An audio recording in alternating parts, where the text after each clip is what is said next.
Hey friends, this is Dolynny TV. Glad to have you aboard this evening. It's the Oilers, it's the Boston Bruins. It is just barely home in time to get this one up and underway. Gene Principe leads us into the broadcast this evening as the Oilers and the Bruins get set to do battle here in about 5 minutes time. Friends, welcome aboard. Glad to have you as we get things fired. If you're watching on the replay, my apologies for whatever you may miss this evening having not watched live. But again, friends, as the Boston Bruins roll onto the schedule for the Oilers, the Connor McDavid guy is 3 points off of 100 this evening. And I would figure 3 points is not going to be too hard of a challenge for one Connor McDavid when he wants something like a 100-point season for the 7th 100-point season of his what could be Hall of Fame NHL career. Friends, welcome aboard. If you're just tuning in, like I said, glad to have you along. It's going to be a quick start to the live stream. We're going to be up and running right out of the gate tonight. Pretty much puck drop almost immediately. We've got 2 anthems to go, and then we will be up and running with tonight's hockey game. Leaders of the 2014 draft class. Overall, it's Draisaitl at 3rd, and it's Pastrnak at 25. That's their overalls in the draft, but they're 1-2 leading the way for their draft class in 2014. As Draisaitl has points at 822, and Pastrnak has goals at 339. Pastrnak only 707 points, but Draisaitl just 3 goals behind Pastrnak. So interesting to note there, friends.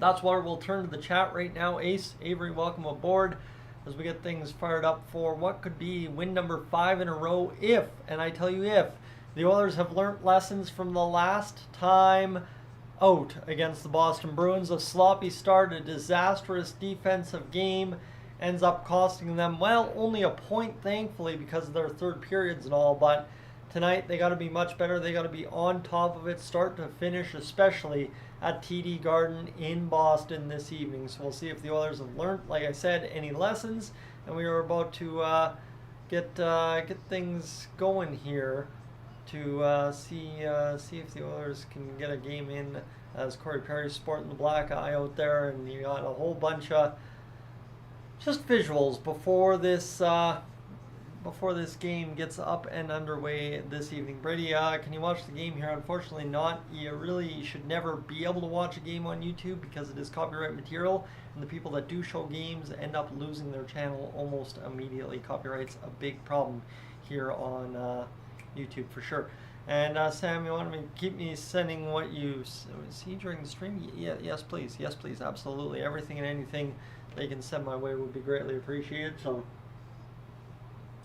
we at least know when the news breaks. If it breaks mid-game, we know what we're getting ourselves into almost immediately, right? That's the big part, is we gotta be on top of the trade deadline this week. I found it pretty hard to focus this afternoon at work because it's slowed right down, I'll tell you. Everybody texted me about the trade deadline. I had about 4 people text me and just stuff they were seeing. So interesting to see if we get just kind of that move that makes things happen for the Oilers, or we have to wait until Friday. One or the other. I guess we'll see what happens here tonight.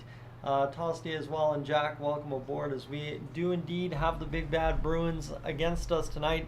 Linus Ullmark gets the start for the Bruins, 277 goals against average, 910 save percentage. Stuart Skinner, 28, 12, and 2 on this season, 264, 905. So Skinner, after a couple of rough games, has clawed his save percentage back to 905 just like that with a couple good performances. That is awesome to see for our guy Stuart Skinner, who continues to have an up and down year, but again, it's the sophomore year, so we can't really read too much into it unless the playoff performance for 2 years in a row is absolutely terrible. Mark, welcome aboard. This game, unfortunately, this one is important for the standings for one reason, right? This wouldn't necessarily be an important game, but I'll tell you, in terms of the standings for the Oilers this evening, this one counts because of what Vegas did against Columbus, right? Vegas had a gimme game against Columbus to snap what was a 2-game win streak, and they lost 6-3. So should the Oilers win tonight, they move a full 2.5 victories, or 5 points, whatever you want to say, above Vegas in the Pacific Division and that much closer to gaining ground on Vancouver. So that's what I'll say. Then when it comes down to it, the Oilers will face a lot of the top teams in the West down the stretch, but the nice part is the heavy lifting overall on the schedule, I think for the most part, is well done with for the Oilers,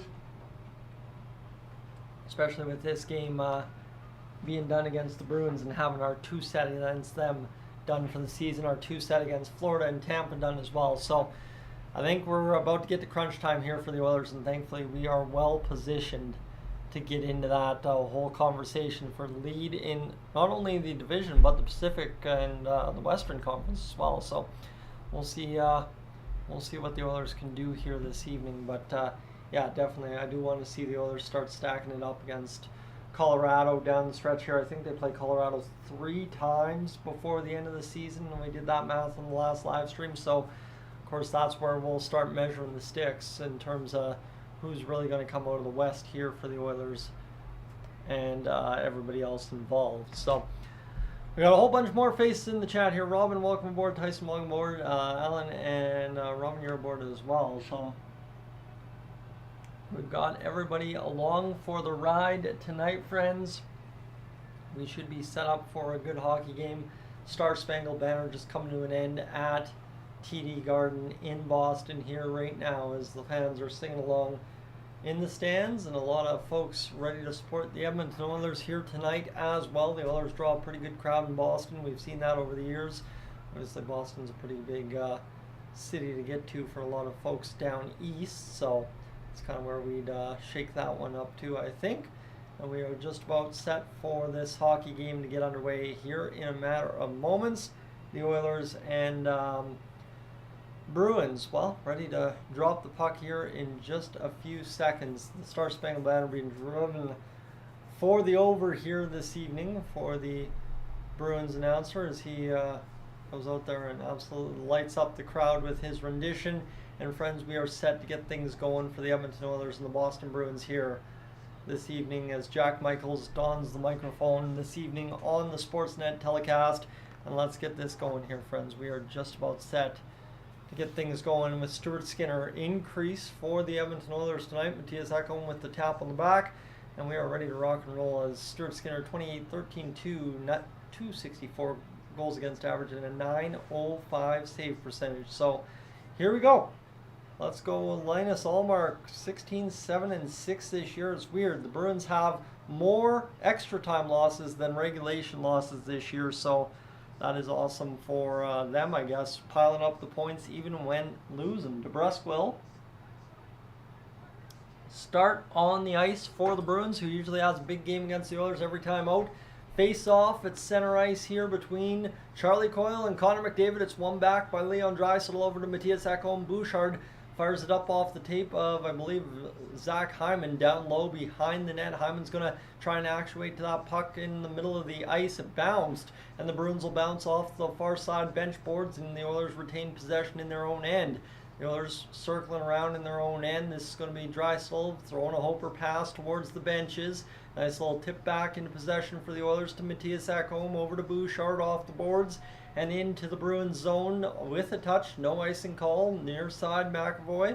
He's got support from his defenseman down behind Ullmark as the Bruins will set up the first full possession of this hockey game, going off the boards into the neutral zone. Zaka over to the far side to McAvoy in his own zone still as the Bruins look to try and beat the Oilers through the middle. One thing we're looking for is the Oilers defense being that much tighter. Pasternak, right wing in the Oilers end. They're attacking left to right on your television screens as Warren Fogle will go over to Darnell Nurse, and this will be drifted in by Corey Perry as the Oilers gain the Bruins line and turn back almost immediately in the far side corner as Darnell Nurse gets it on the soft chip into the neutral territory. He plays it ahead right to the center ice and gets it back at his own face-off dot to the left to Stuart Skinner. Darnell Nurse through the middle, fires the shot straight on Ullmark. Camera kind of leg getting there, and it was kind of just one of those weird deceptive snapper right on net from center ice. As here's Frederick for the Bruins. He's got it back to the blue line. The shot comes. Skinner with his first save of the game as it's a tip play by Janmark, enough to deflect it down. The Bruins low win possession, fire another shot Stuart Skinner deflects it out to the far side corner, and the Oilers will be able to break away on the recovery. That one missing the pass, though. Janmark over to Kane, and the Oilers will be forced back into their own zone. Offside at the line, though, the Bruins are, and we'll have a stoppage in play. Just a minute 48 into this hockey game already. You can see the feel and out process isn't going to take too long tonight. Bruins and the Oilers both with a couple of shots here early on, and a good-looking shot from the slot there for the Bruins. I think that was Pastrnak loading up that shot, if I'm not mistaken. Nope, sorry, that was somebody else. Connor Geekie.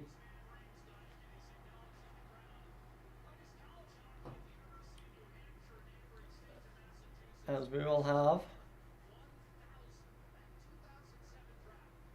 Van Riemsdyk's 1,000th game in the NHL. The Bruins will fire it into the Oilers' territory off the face-off outside of their own line. Kulak's going to be able to play this one up ahead. It's going to drift back to the Bruins' line where they have possession across the Oilers' line very quickly, and Stuart Skinner will be forced to cover this one up. And this might be reminiscent of that sleepy Seattle game where we have a lot of face-offs, a lot of whistles early on in this one. We're only 2:05 in, and the Oilers and Bruins have kind of been going back and forth and kind of really not establishing much yet. The Bruins with the better of the chances so far. 916 points career with Bruins, 5th in franchise history for Captain Brad Marchand of the Boston Bruins. He's on the bench right now as Pastrnak out there alongside face-off group for the Boston Bruins as they'll try to play it backdoor, and the tap-in not there, cut off by Dylan Holloway.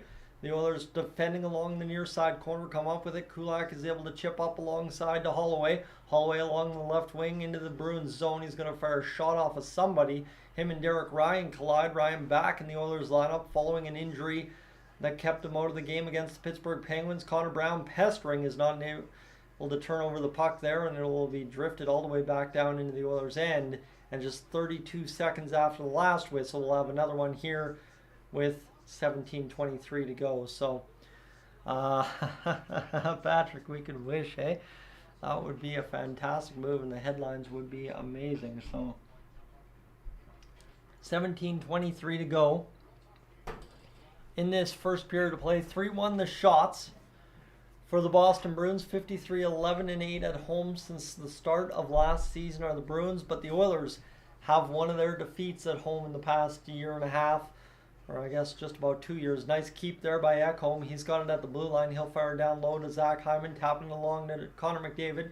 McDavid has it bounced off his stick on the passing attempt, and it comes all the way back down to the right in front of Stuart Skinner. Connor McDavid took a really wide turn there, and he's got the puck at the Bruins blue line. Face-off dot, trying to pass it in front. Couldn't get it through cleanly to Hyman. Now it comes to Leon Draisaitl, far side. Draisaitl back down low to Connor McDavid. McDavid along the wall on the far side will play it back to Draisaitl. Draisaitl driving that corner, looking to bounce it to McDavid, or actually Ekholm.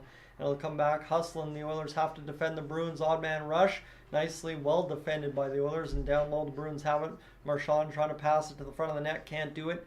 Right wing in the Oilers zone, bounced off of the boards there, and Marchand tries to jam it back, can't do it, and here's now a pass to the middle, and again stopped by the Oilers, and another opportunity to pass, shot blocked by Evan Bouchard, and the Oilers just scramble around to be able to pick that one up in their own end. A good recovery there for the Oilers off of what could have been a dangerous opportunity for the Boston Bruins, but it goes by the wayside as here's Nugent Hopkins cutting by a man over to the far side, fired in by the Oilers, and it'll come to the near side corner. The dump and chase might not work to such success here this evening against the Boston Bruins, a much heavier, much more physical team, and a much more capable defending team than maybe the Seattle Kraken, the LA Kings overall, and stuff like that. So we'll see what happens here as the shot fired by the Oilers from the blue line drifts up and over top of the net, and then the Oilers take a man to the ice.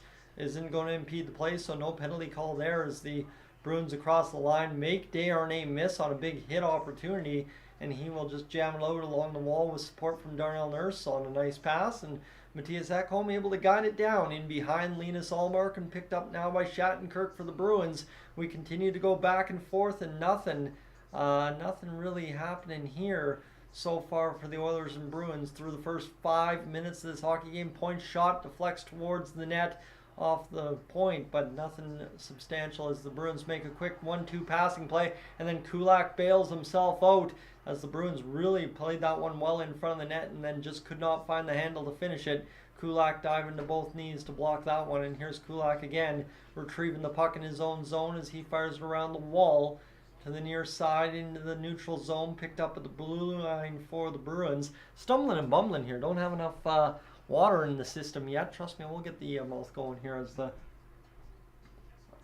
game goes on. 14:30 to go in this first period of play, friends, as the Bruins jam along the wall. It's going to hop off the wall and pretty much stay on side for the Bruins. They didn't realize that, forced out and then had to come back in as Mattias Ekholm battles along the wall against Lacko, I think is how you say that one. Is this will be Bouchard coming back over to Ekholm. It bounces over top of him. He jams off the boards, picked up by the Bruins, looking to make the play here. They'll go back low in their own zone, now to the high blue line area, looking for a pass through the neutral. McAvoy, he's got it over to the far side as they come down the left wing, looking to cut to the middle of the ice. The Oilers doing well even when they give it up to defend it here in this hockey game's first 6 minutes so far as Ekholm battles along the wall, loses it to Marchand. The Oilers take the, well, victory to the point, but a shot snapped just wide by the Bruins from the right wing boards, and this will now be picked up by the Oilers in the neutral territory. Draisaitl bounces the pass off of Bruin, and then McDavid picked it up and bounced the pass to himself off of Bruin as a far side pass there by Nurse. Just couldn't tee up Draisaitl in time. McDavid, nice steal there, gets it down low to Draisaitl. He's looking, he knocks the man down on the reverse hit, and of course my live stream freezes up. And there you have it, old Sportsnet doing the curse right there. Going to see that go wayside, I'm sure, as we'll refresh the situation here and get this going for this hockey game. As the Oilers and Bruins still scoreless, 13:03 into this, remaining in this first period of play. Another good chance goes by the wayside for the Oilers here early on in this hockey game. But hey, you know what? The Oilers doing just enough so far to keep things rolling, and we will see them punch out of their own zone up through the neutral territory, fire it down low to Linus Ullmark. He'll rim it around the far side boards, right wing in the Bruin zone, picked up by Connor Brown, fired to the near side point. This will be Nurse firing it off a player in front, and now a pick up there by the Oilers in behind, over Work and McAvoy, the fourth line. And here's Kulak bouncing it off the boards, a perfect play down to Derek Ryan, who just couldn't get it through, and then second opportunity did to Connor Brown in front. Brown jamming away, just goes wide of the net off a couple of bodies. Connor Brown with probably his best looking play as an Oiler, and then a tip in front there from Holloway, just couldn't beat Linus Ullmark. And the Oilers are starting to pressure here with this fourth line. Derek Ryan got some jump in his step here, as he knows very well it could have been him on waivers too. So this one continues down low for the Oilers against McAvoy, who's just struggling on this shift. Ultimately, he wins the battle, and with 11:50 to go in this first period, McAvoy will stand tall in his own zone, having lugged a long shift out there so far. 3-3 the shots now between the Oilers and Bruins. We're zipping along in this first period now. We're just 19 minutes past the half hour, and the Oilers and Bruins are already 8.5 minutes into this hockey game. The first three were rough, but so far so good since, as this one bounces into the near side corner in the Oilers zone. Kane picks it up on the pass from Ekholm. He'll wheel up through the neutral zone, far side, cuts to the middle again, gets through two players, and then is able to just backhand down low. The Oilers electing to keep the safe plays alive here tonight. Ekholm surveying at the blue line, sees it flipped over top of his head on the good work from Mattias Janmark, and this will be picked up now by Bouchard off of the pass from Skinner. Bouchard trying to outlet right through the middle. It's a nice play by Nugent-Hopkins to jam up the sticks. Again, the Oilers are just going in there and winning little battles here that seem to be working to the good portions of the ice for them so far, as this comes off the end wall as Nugent-Hopkins trying to feed it out in front. Nice play by Janmark to dig down through the crowd and kind of stir that one up. Ekholm's got a turnover possible, as he just couldn't dance around the player at the blue line, and it's fired back into the Oilers' end. Defensively responsible play there from Bouchard to be back. And here's now a pass up to Kane over to Ekholm, as Kane and Ekholm trying to drift a shot towards the net. Ekholm puts it off a player. Up and out of play with 10:24 to go here in this first period of play. Friends, this has been a pretty solid start for the Edmonton Oilers, all told, considering how that last game out against the Boston Bruins went. This has been much nicer to watch than that last game, I can guarantee you that. So Here we go, friends. We are 236 views in the live stream so far. We're at 2.9. We're up over 11 hours watched on the stream. We've got a long ways to go tonight to try and hit 250. So definitely, if you're heading out during the intermission, just set the phone down, set the laptop on mute, whatever you can, because I would appreciate that support tonight. As I hustled home to get this going this evening. And Stoney, welcome aboard. Mr. Doom, welcome aboard. Let's go here. Who else do we got tuning in? Mike, welcome aboard. Missed you earlier in there. And I think we've got everyone. Jack, I think I caught you. Magic, we missed you. And Dalriada, we missed you as well. So I think everybody else is accounted for so far this evening, friends. We're along for the ride this evening. For those of you watching over on... I guess that would be Gillis TV today. The news on Sam Gagner. He's on waivers. Again, for the purpose of cap space. It's not to cut him. It's not to send him to Bakersfield. It is simply they will waive him to the farm club to allow for cap space. I think some math, if they waive him to Bakersfield tomorrow, they get $3 million of cap space by deadline day, and that's what's going to allow us to do our moves. So I guess maybe tomorrow afternoon, tomorrow night, as Patrick from the Oilers Fanatic had long envisioned, as he's in the chat right now, your friends see, pretty much envisioned that it would be a Wednesday and Friday deal days for the Edmonton Oilers. That appears to be how we're going to take the route, having put Sam Gagner on waivers today. So, Kings, welcome aboard. Thank you so much. And what does 200 hours or 250 hours mean in YouTube language? Alan, that's a good question, friends. I don't make much notes of that other than I talk about the 250 as being the goal. That is just kind of where these regular season live streams have averaged out this season. That's kind of my rolling average, my rolling goal every live stream. All it really does at the end of the day is kind of show that we have some kind of consistency to these live streams. And that's literally it. It's just some goal I set every live stream. It's an easy to attainable target, and it seems to work out. As Bouchard over to the far side, McDavid's now with the puck off the face-off in the Bruins zone. Shot fired on off the arm of Allmark as Drysdale regathers at the near side point. McDavid trying to work past Ekholm, leaves it on his tape, and then Ekholm drifts a puck up and into the corner, lands on the stick of Drysdale. The Oilers waited that one out. Here's McDavid near side, playing it right on to Allmark. And that one is, as soon as it was about to get exciting, died as it hopped into the pads of Allmark, who froze that one up rather quick. So, yeah, that is where we are at, friends. But yes, of course, as we're talking still, Sam Gagner is on waivers. Again, he's not gone. He will likely not be claimed, I don't think. I don't think there's any non-contending teams that really have an interest in getting a half-interested Sam Gagner the rest of the way. And I really don't think there's any contending teams that would think Sam Gagner is going to be the piece that pushes them over the top this year. So as we continue along, 9:54 to go in this first period of play. Picked up now by McLeod over to Corey Perry. Perry's bouncing it up off the boards. And this is out into the Bruins zone where they're trying to transition back the other way. The Bruins have had a kind of hard time so far this game, really getting to the attack quickly through the neutral zone. They've done it once or twice, but not to great success like they did early in that last game against the Oilers. So good to see the Oilers kind of hammering in here early on and just really getting this job done through the first 10.5 minutes of this hockey game. Bruins that time again held up at the line and then takes a hit for his efforts, did Zacha, against Vinny Desharnais. And I think the Oilers right now, they just need to frustrate the Bruins this whole first period, come out and buy a goal in the second, and I think we've very much so found a recipe for success as a point shot. The Bruins have had several point shots this game, but again, that's another one that's swallowed up by Stuart Skinner, and we'll have another stoppage and play and a commercial timeout. So as we go along here, friends, we are rocking along so far. A good effort from both teams to just kind of keep the score right where it is. I mean, that's playoff hockey to you, right? Is take your chance when you get it, but don't force for it. And so far, the Oilers have taken that to heart,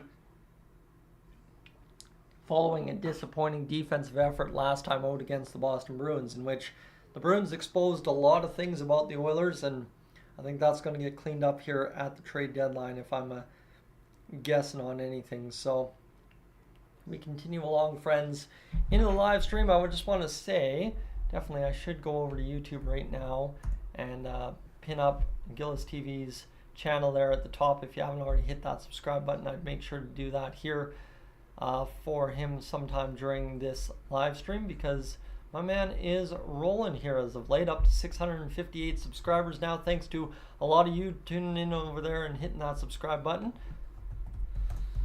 Really do appreciate that. And let's go over there and pin that at the top of the chat. Patrick, we'll have to get you in here down the stretch as well, but yeah, definitely Gillis TV rocking and rolling along here the past little bit.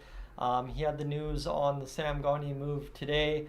Of course, the Vegas Golden Knights and Washington Capitals complete trade coverage, and the TSN top 10 trade picks. So, friends, where we're at right now, I guess to say, is Patrick and Brandon from Gillis TV will have you covered for all things Edmonton Oilers during this trade deadline season, simply because guys got to work this week.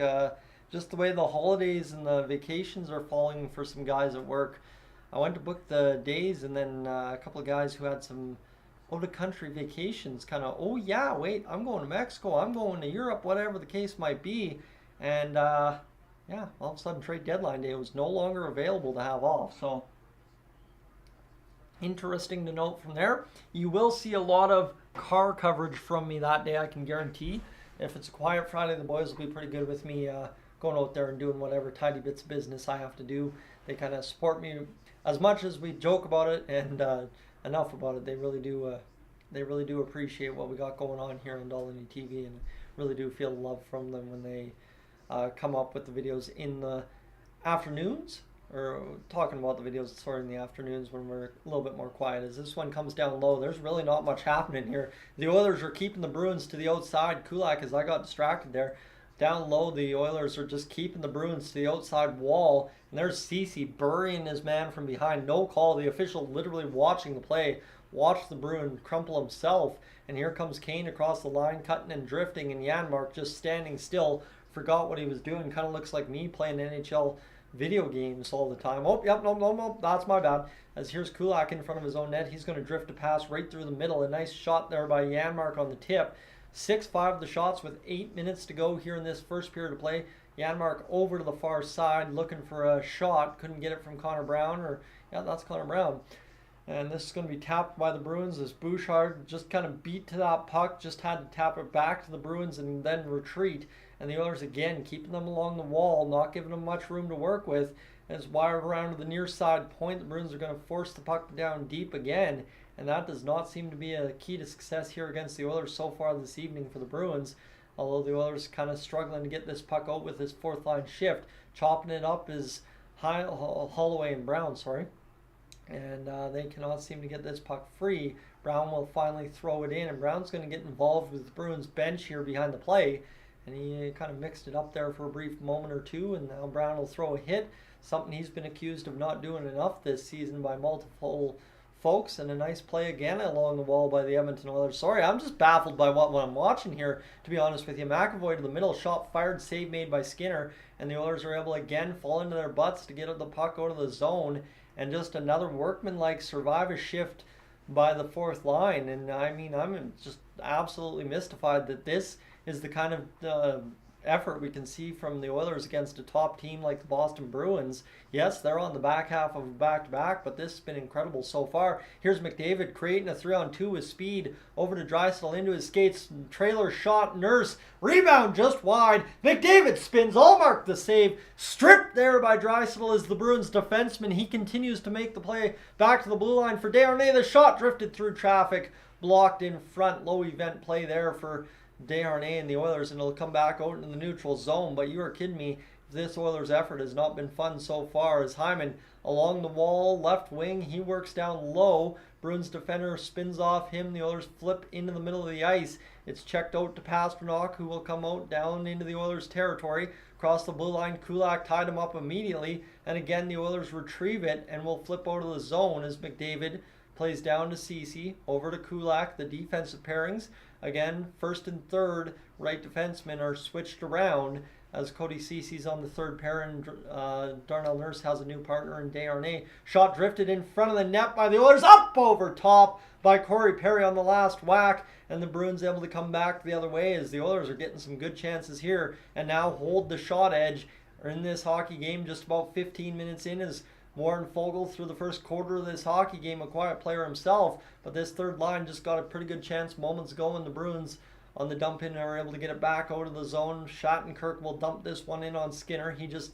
knees it away to Bouchard. Bouchard right up the gut through the Oilers zone, past the near side for Ekholm, down the left wing, looking to make the play to the middle. He's going to be spun off and then still find a way to fire the shot on net as Janmark wins the battle. It's going to be Bouchard over to Kane. Kane fires the shot off the blocker of Ullmark, bounces off the glass into Ullmark's glove, who astutely got up to catch that one. And man, oh man, friends, we got a hockey game developing here as the Oilers are starting to get the offensive juices flowing.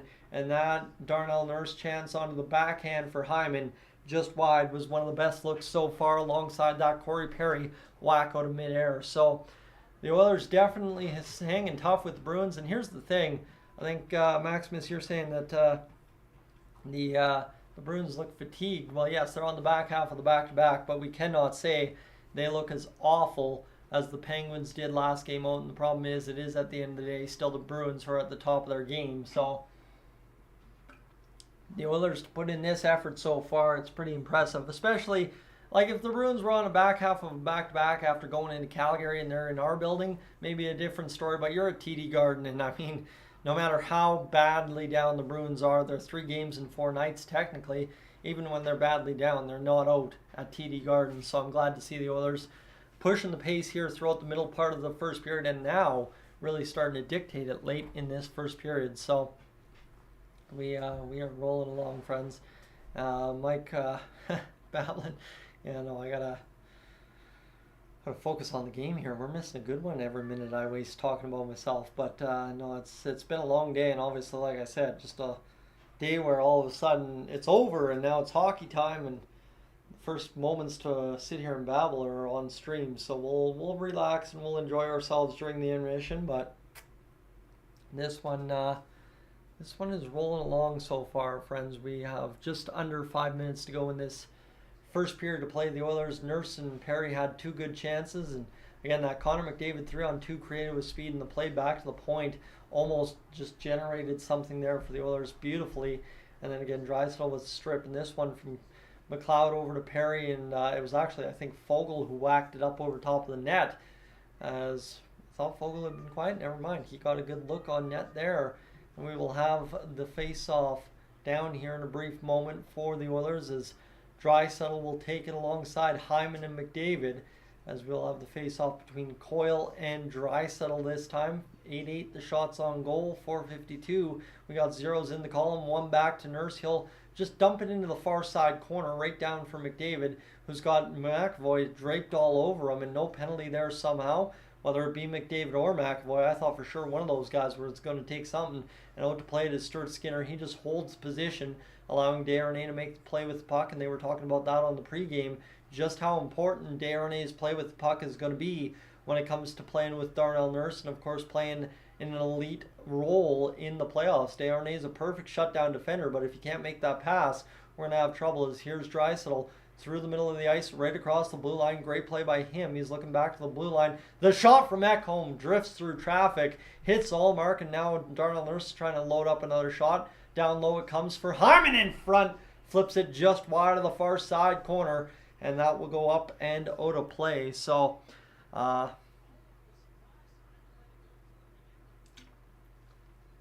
definitely a wild sequence of events there again for the Oilers, as Nurse got that one going, and then Hyman puts it right in front and tries to put it over the stick of the Bruins in front, but just couldn't do it. That would have been a top shelf goal for sure if they would have been able to get that going. 10 goals and 1 assist in his last 8 games for Zach Hyman, who again is having a heck of a year, kind of picking up the slack where Nugent Hopkins isn't scoring or necessarily producing as many points as last year. Hyman has taken yet another step forward as Nuge wins this face-off. The shot from Bouchard through traffic Save made by Ullmark. It dies in the near side corner in the Bruins zone. Janmark, who's starting to have himself a game, wins the battle, deflects it right in front over to Kane, who couldn't get the shot off clearly. Ekholm back down near side to Nugent Hopkins off the left wing, drifting in front, trying to put it through Ullmark unsuspectingly. Didn't quite work out, and the Oilers again jamming along the wall, trying to make that play. It is one Mattias Janmark and Mattias Ekholm are definitely standouts in this hockey game. Just kind of doing the little things right, working that little extra 10%, I guess, above 100 to get the job going here tonight, as the Oilers have played a pretty perfect period so far against the Bruins. Ekholm with a nice little tip pass over to Kane. It bobbles around, but it's going to work out as Kane tries to make the play. It dies on his stick for a moment, but Ryan to the rescue, and Ekholm will drift in front back to Kane. Couldn't get it through as Nugent Hopkins back to the point to Bouchard. Rips the shot, looking for the tip, got it, but it backs into the middle of the ice where the Oilers had to retreat as the Bruins had flipped it out on possession. 2:55 to go here in this first period of play. Near side corner, right wing in the Bruins territory as they try to work out. Cut off there by Derek Ryan. Here's a pass to Brett Kulak. The shot blocked in front, bounces right in front. Connor Brown couldn't jam away at it, and the Bruins tip it back the other way. But again, the Oilers just, my goodness, having a game here so far, continuing to keep the Bruins off the puck in their own zone. 2.5 as Ullmark's out to play it on the dump in by the Oilers. And this battle along the wall, the Oilers' board work is definitely crisp tonight. And they are on the forecheck, they are on the defensive backtrack, but it looks like we may have a penalty upcoming to the Edmonton Oilers here. So that will be a stoppage in play either which way. Brady, what I will tell you, what you need to do here at the end of this month is tune in over on Cold Lake Ice TV to watch myself, Patrick, the Oilers fanatic over there in Cold Lake, when we will commentate real hockey within an actual hockey rink, not just watching off of the TV. That makes it difficult, but Dylan Holloway will take the hooking call. And as we go along here, Gillis TV, welcome in. You're pinned at the top of the chat there. We're refreshing over on Gillis TV as often as possible today, who is now up to 659 subscribers. Friends, if you haven't hit that button over there, you definitely want to do that at home for trade deadline coverage this week, as he'll be rolling along, especially Thursday, Friday. The Oilers to the penalty kill here, win the faceoff, force it out of the zone, and 2:07 to go in this first period of play. We'll be on the penalty kill for the better part of the rest of this period, as Coyle will work down off the right wing, back to the point for McAvoy. The Bruins looking for their first kill shot of the period, win the special teams battle, win tonight's hockey game more than likely, the way this first period has been played. As this back out to the neutral zone, picked up by McAvoy. McAvoy gets it over to Pasternak, who looks into the Oilers' end, and he's looking to make the play down low. As Marchand off the wall, back to McAvoy, down low to Marchand near that wall face-off dot area, as the Bruins are just looking for any kind of lane. There's the pass across to Marchand, and a diving save from Stuart Skinner getting across. He read it the whole way and knew if he dived, he had that play. Forced to the middle by the Bruins again, batted away by Stuart Skinner and the Oilers defense all the way down to Linus Ullmark. And my goodness, what a go. Stuart Skinner just stole one from the Bruins with a classic dive across the crease. And this one flipped in by the Bruins. A dump in on the power play with 38 seconds to go. We got under a minute left in the period. Back to the blue line. A shot loading up. Doesn't make it through. The Oilers again get another block shot, and then tipped out by a Boston Bruins glove on the firing by one Warren Fogle, who just ripped that one up the middle of the ice and got it out. And then Fogle couldn't strip it there, as the Bruins just kind of tightly trying to work it around the neutral zone to get going north. And again, the Oilers just not working it favorably defensively for the Bruins this game, as this one comes up off the wall, and that will be all the way down to Ullmark, who tips it on, and that will do it for the power play for the Bruins. And rightfully so. I think the Bruins just kind of bleeding down the clock here to finish this first period. Kind of tired, kind of sluggish looking, and kind of also defeated looking, as the Oilers again strip them of the puck. They'll rim it around the wall, but that will do it for this first period of play. Time winds down, and the Bruins with no real fight in that period. The Oilers, by all accounts, frustrating them here through the first period of play, and you love to see it. The first period went by quick, Gillis. Absolutely. I will tell you, that was start to finish. The broadcast started at 5:30. We're 40 minutes later, and the first period is already done. You like to see it. As Union welcome in, as we are rolling along here tonight. And Stuart Skinner robbed that with the blocker diving across. Who says Stu's lateral movement isn't the best? I think that might even hit stick possibly, but what a go there from Stuart Skinner and the Oilers. What a period to absolutely stymie the Boston Bruins attack and hold sway, I guess, throughout this. So you like to see it. It's been a pretty good go as we roll in here, friends, into the intermission. We've got a grand total of 35 hours watched on the stream, so you've been along for the ride here this evening. And who do we miss in the chat here so far? Ryan, welcome aboard. And I think we are all good. I don't think we've missed anything here. Alan, when it comes to Gagne, should be playing over Brown. I'm not sure how that all works out, why it was Gagne sent on waivers over Brown, but it is what it is. Zach, welcome aboard as well. And Simon, marks out of 1,000. See, this is where we know it was a good period. It's not a 10 or a 100. It's at least 3 digits of zeros there. And what we see here for the Oilers is a pretty good period, despite, like, I think the last 4 games or whatever, when it's been tied after a period and you ask me, I've said, you know what, 50-50. Well, this is definitely a 75-25 kind of game for the Oilers after a period of play. 750 is an easy score so far for the Oilers. As you look at this, right, is the Oilers held the Bruins off the scoreboard. They didn't bleed chances throughout the hockey game so far. They've gotten goaltending. They've gotten some good offensive chances. They look in sync. And so far, after 1 period of play, we're scoreless despite really dictating the play. So that's a huge victory in my mind, and I'm pretty happy with it so far. So we'll take that for sure. And yeah, we'll see what the Oilers can do right now as we continue along into the intermission. We'll read some stats. I'm going to take a few moments here to just blabber on about nothing, and then we'll go get this job rolling as we'll go to the Oilers Bruins. And what you see here is, as we roll along, the shots were 9 apiece in that first period. The Oilers had 14-8 the hits. I think, yeah, it was evident there. Every time the Bruins got along the boards in the Oilers zone, there was a body on them. Face-offs were dead even. The Bruins 0 for 1 on penalty or power play. The Oilers with 4 giveaways, right? Again, just because it was a really good period doesn't mean there weren't some deficiencies. Takeaways dead even, and the Bruins, good to be lucky and lucky to be good. 11 block shots in that period, so they were definitely, like I said, the Oilers dictated the play. It's just the Oilers also cost them some chances against, and what do you do? But we roll along here, friends, to obviously see the world of the NHL continue to tick along here, and 6:59 on Gillis TV over there. You like to see it. Friends, what do we got? I'm just going to quickly refresh the old Twitter machine here, see if there's anything we've missed as we look along. Don't think there is anything as we continue to roll. I don't think there's much. We're talking about Hannafin again.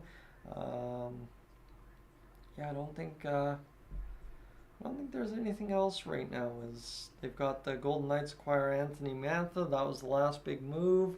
Mantha comes off the board, and there it is. I think we're all good. As Pierre LeBrun notes that all options are still open with Alexander Carrier, signing him to an extension, trading him if a team makes it hard to say no, or keeping him as an own rental. So that's the plan for the Nashville Predators. That's the latest things we have going on here right now, and we're rolling along here so far, friends, into the intermission. Dylan Holloway, he took the penalty in that first period, but he still gets the first period, of course, interview, which is fantastic to see. Dylan Holloway's definitely a guy who has a bright future and just needs to start actuating some more playing time, and as well some more effect in his game. He had 1 hit and 4 minutes time on ice. So far so good for Mr. Dylan Holloway. Friends, I'm going to take a quick break, run upstairs, and we'll be right back. I'm going to leave you on a commercial break, and we'll be back in a moment's time.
Alright friends, apologies for the break. Like I said, if you haven't hit that subscribe button yet, definitely make sure to do that. These live streams will carry on throughout the rest of the regular season and of course playoffs and into next year and the years coming after that.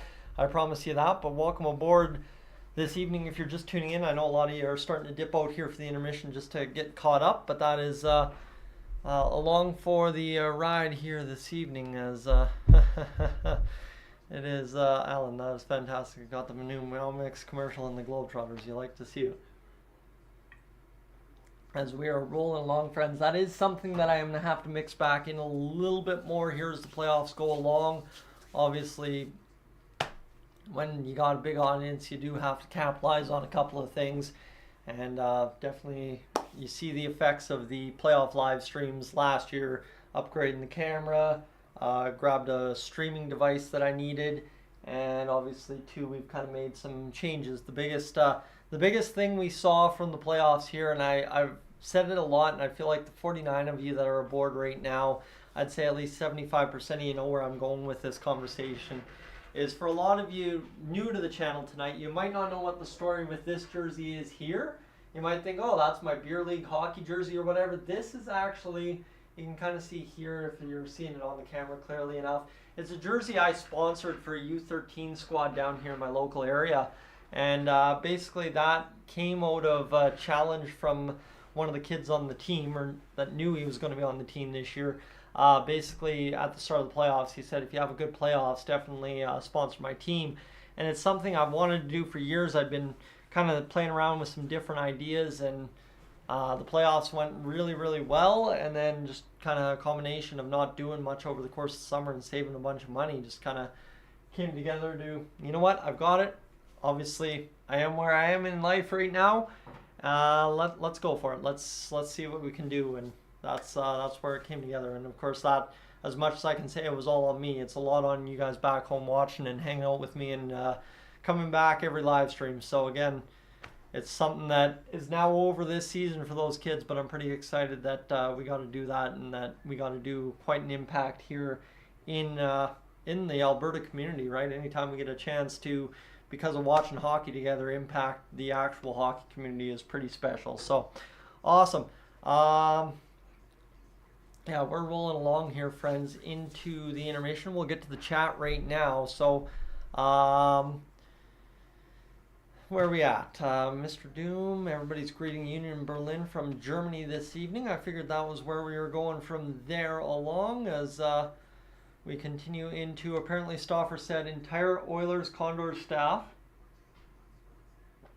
is in Boston tonight. Interesting to note that. I'm not sure. I guess that would be upper management for both teams, I would assume, because they're in Henderson tomorrow is Bakersfield. So I don't know how that would all play out, but yes, friends, the camera was definitely a much needed upgrade. Kind of took away that pinkish, fuzzy-ish look to the old camera, and as well, we've been able to do some other fun things along with just having the camera. So looking forward to that as we roll through the playoffs as well. And Alan, my regular season win streak stream got really big at the end last year. Yeah, last year we rolled we were doing the BioSteel streak, I think that was at, and we were at 9 at one point.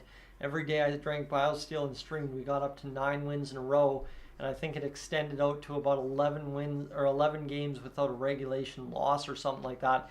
It was a wild ride. So definitely looking forward to this working out again here this season, as we're about to the same time as last year. So we'll see what happens, as Gene Principe is talking about the 50-50 here today. And we're just going to go over to Gillis TV, friends, who continues to just rock it here today. Is started off early on talking about Chris Knobloch, yesterday's video going off for a ride, and then today just rolling up the charts, up 40 subscribers over there today. As that's some growth, friends. I don't know what you know about YouTube, but in the hockey community, if you grow by 40 subscribers in a day, you're doing pretty good on YouTube, I'll tell you that much. And pretty big day over there on Gillis TV. As we'll go there and just reply as we're rolling along here, friends, into the intermission. As Mr. Doom, let's get DeBrusk. I think that's been a long-standing chant for Edmonton Oilers fans, just to have Father Louis have played for the Oilers at one point, and now possibly get Jake at some point. I'm sure at some point Jake DeBrusk will be an Edmonton Oiler. It's just a matter of if and when we get the opportunity. So we continue to see the Oilers in the intermission here, friends. Mike, you grew up in the Oilers and watched the Oilers win 5 cups. Been wishing for one since then. You're getting old. Well, that's the thing. I mean, I've been watching the Oilers since 05-06. Now let's count that. We were minutes away possibly from winning a Stanley Cup, depending how long you want to say the Oilers were in that final game. 05-06 is going to be 18 years ago as of June this year. So, yeah, you know what? The 80s were a long time ago, but it's crazy how long ago even 05-06 was at this point. I'll have to, if I ever can find a chance, I'll have to go through all of my files because I've got a little special something stowed away from back then that goes on to show you exactly what we were going to end up doing here all these years later. And in grade 4, that would have been grade 4, the day after the Oilers were eliminated by the Hurricanes, I went out and basically wrote a 5-6 page newspaper on the Oilers' elimination into the Carolina Hurricanes. It was an interesting little, I don't know why I had the time that day. I don't know why I did that, but yeah, I ended up doing that. And it's something that I have stored away somewhere in the files, but it's something that I gotta pull out of the closet one of these days and definitely show off to you guys because it kind of shows this was always gonna happen. This was the eventuality when it comes down to it. So, all right, let's keep rolling along here, friends. Patrick, welcome aboard. As can't understand how we can go 16 in a row when splitting up McDavid and Draisaitl. Since streak, they won't split it up. Knobloch. Again, I think Knobloch's got things rolling, right? We've got 4 wins in a row again. We're through a period scoreless against the Bruins. I think we're on track to kind of find a new streak here, and I don't know if it's necessarily going to be 16 games in a row, right? I mean, a lot of that, 16 games in a row, you got to find a lot of things going right to get where you're going in 16, and hopefully for the Oilers, they can kind of roll another 6-7, right? Win tonight 5, win another one. You know, if we can get through this week, right? Finish it off Sunday against the Penguins, so 8 in a row. Let's win another 8 in a row. Win 32 games out of our whatever we win, basically based on 3 win streaks. That'd be pretty fantastic in my books, but we'll see what happens. Rolling along. Let's see where we go here, friends. We continue to look over to YouTube and see what's going on the old views over there. We see the breakdowns on the Anthony Mantha trade. The hockey guy obviously dominating that one, having the full explanation of that one over there. And I don't think there's much else we've missed out there today. Patrick's having a quiet day. Gillis TV now up to 662. Friends, we are rolling here this afternoon. And of course, definitely we'll have to see if Patrick tunes back in here or if he's still hanging out with us. You never know. He's got a lot going on. He's got to stay up to date with everything rolling in the Oilers community right now. It is Jesse Puljujärvi who has scored a goal in his first goal for the Pittsburgh Penguins as Jesse Puljujärvi finally gets back into the NHL goal scoring column, and I don't think there's anything else we've missed since then, so we're good right now, friends. We're rolling along, and I'm excited. Here's the thing, right? Normally in the intermissions I'm kind of quiet. I'm kind of like, just get this over with. No, I'm genuinely giddy that the Oilers are playing a really good game in Boston right now. I know that 7 of the last 7 games, the road team has won the game against the Bruins and Oilers. So I guess technically speaking, we're probably in line to do it tonight. But the effort tonight, you know what, it just continues to go rolling. As Epiphany, welcome aboard. As we're continuing along for what is going to be a good second period. I think we're a commercial break away from the second period, getting underway here, and the Oilers are about to roll things if they keep frustrating the Bruins and keeping them to the outside boards in their own end. So I don't know. I guess we'll guess we'll see what the Edmonton Oilers can do here this afternoon. So, or this evening. I don't know. Do you consider 6:28 afternoon or evening? Depends what time of year it is in Alberta, I guess you could say. Toastical, welcome aboard as well. As we continue to rock and roll, friends, we are ready to get this second period underway. I've been itching. Come on, I've been saying the same thing. Rock and roll, let's go. As we will get set for this one. Warren Foegele on the bench alongside Nugent Hopkins there. Both of them getting engaged with this one. The Bruins getting ready to go. Jim Montgomery even doing the dance on the bench. Oh my goodness, this is a good game. You know, when the Bruins coach is dancing in place, getting ready for the second period, it's going to be going.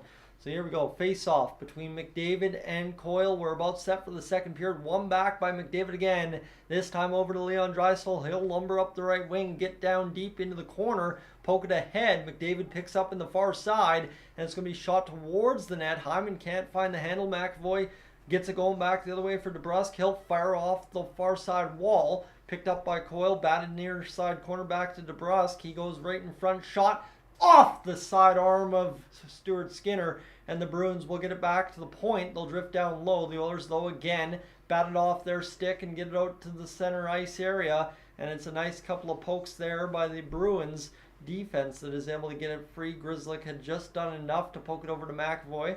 And he will get the pass up now to DeBrusk. The shot coming in from Coyle looking for a soft tip. Couldn't do it. Now far side to near side, right to the middle. The Bruins cutting through, and Desharnais heavy on the lumber, able to get that puck turned over in favor of the Edmonton Oilers. We're a minute in to this first period. This game continues to just zip along. We are rolling without a whistle here throughout the first minute. The shot coming in from the point for the Oilers drifts up over traffic and will continue along the far side boards. The Oilers continue to attack aggressively in the Bruins zone and kind of fire whatever they can towards the net. A poke there by the Bruins. Escape the zone. The Oilers ham it back in just softly at the blue line, and then the Bruins miss the point pass there at the Oilers blue line, and this will be turned back the other way as it'll be across the line. Janmark fires down near side corner to Evander Kane. Kane's going to look for the pass. Can't get it through to Desharnais cleanly, and the Oilers will be offside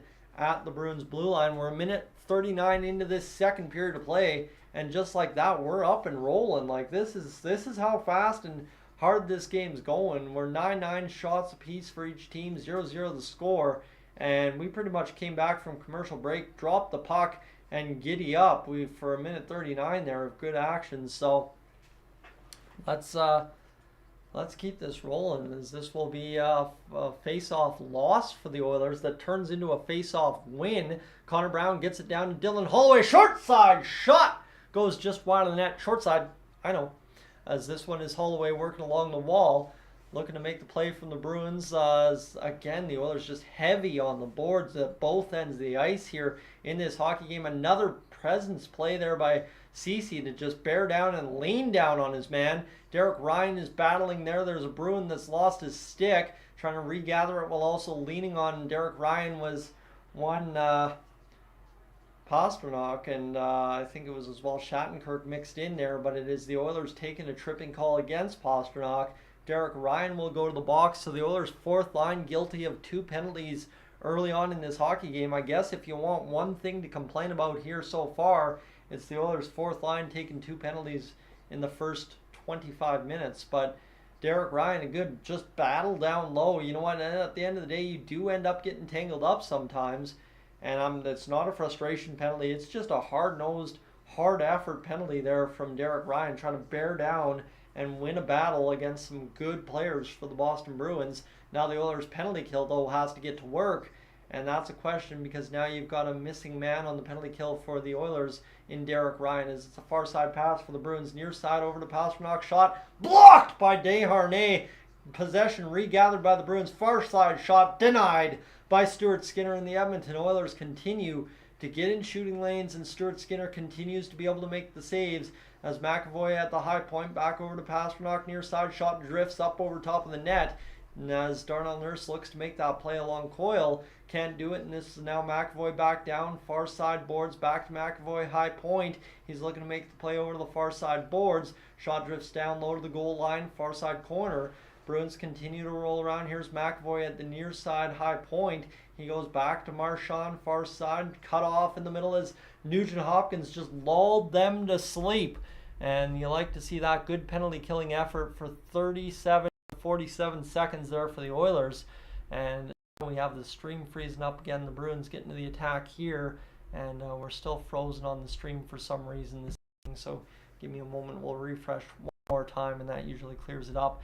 And we're back down into the Bruins end with a .03 to go in the penalty. And the Oilers are offside at the Boston Bruins line. But so far, so good. A good first minute of penalty killing for the Oilers. And you look at this one here, Pastrnak firing that shot, blocked by Desharnais. Just a little slider there, I guess, by Pastrnak. Nothing that was going to be substantially dangerous, but Desharnais gets in the lane and blocks it. Huge effort there from the big blue liner for the Oilers. And the Bruins will bat it back to Lohrei in his own zone. He's looking to make this play. Desharnais has 4 blocks this game. And this will be fired back the other way by the Oilers. Trying to poke it ahead is Warren Foegele, and he's just tangling up Lohrei, and a good defensive effort there by the Oilers to not take a penalty but also turn the puck back the other way. Works out. Here's McLeod down the left wing. Shot off the shoulder of Ullmark. Bounces up over top of the net in behind.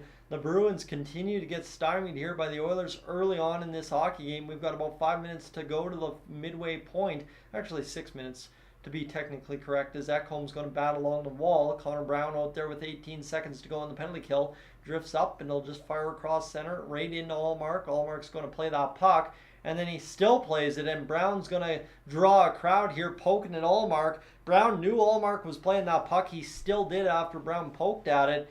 And Shattenkirk comes over to talk things over with Connor Brown. Hey, we don't like that. And 10 seconds remain in the Bruins power play, but the face-off will be in the Oilers zone, or in the Bruins zone, and pretty much cook the rest of the time on the clock. So the Oilers doing the good job so far here in this hockey game, and they look forward to keeping it rolling here as time winds on. As you see this one for Ryan McLeod. Just trying to throw it short side again. Ullmark kind of aware that McLeod might have scored a goal like that last game out. With 15:56 to go in this second period, 10 seconds remain in the power play. The Oilers got to get going as Draisaitl will take the face-off against Coyle. 10 goals this season for Ryan McLeod. The face-off won by the Bruins. 7 seconds remaining in the power play. Far side pass. And the Bruins will come over to the near side off the skates of Pastrnak. Power play now over. Stick in the lane by Bouchard, deflects it to the far side boards. Now he's got to win a battle against Coyle as Ekholm tries to chip it along the boards off of the tape of Pastrnak, and instead now Derek Ryan turns him back down low into the far side corner. Pastrnak goes after wandering to the middle. It comes, and this one will be fired back down low to Pastrnak. He lost the handle. Ekholm leaning on his man. Coyle first one to the puck. Marchand in the slot. Oilers able to bat it across the blue line and out into neutral territory. 15:18 to go here in this second period of play. As it's across the line, Marchand with some slick hands to get into the Oilers zone. Shot fired, save made. Stuart Skinner. So just like that, friends, Stuart Skinner continues to hold sway in the Oilers goal as he's made 11 saves on 11 shots and having a pretty stellar game so far. That diving blocker stick save is still the highlight of the night.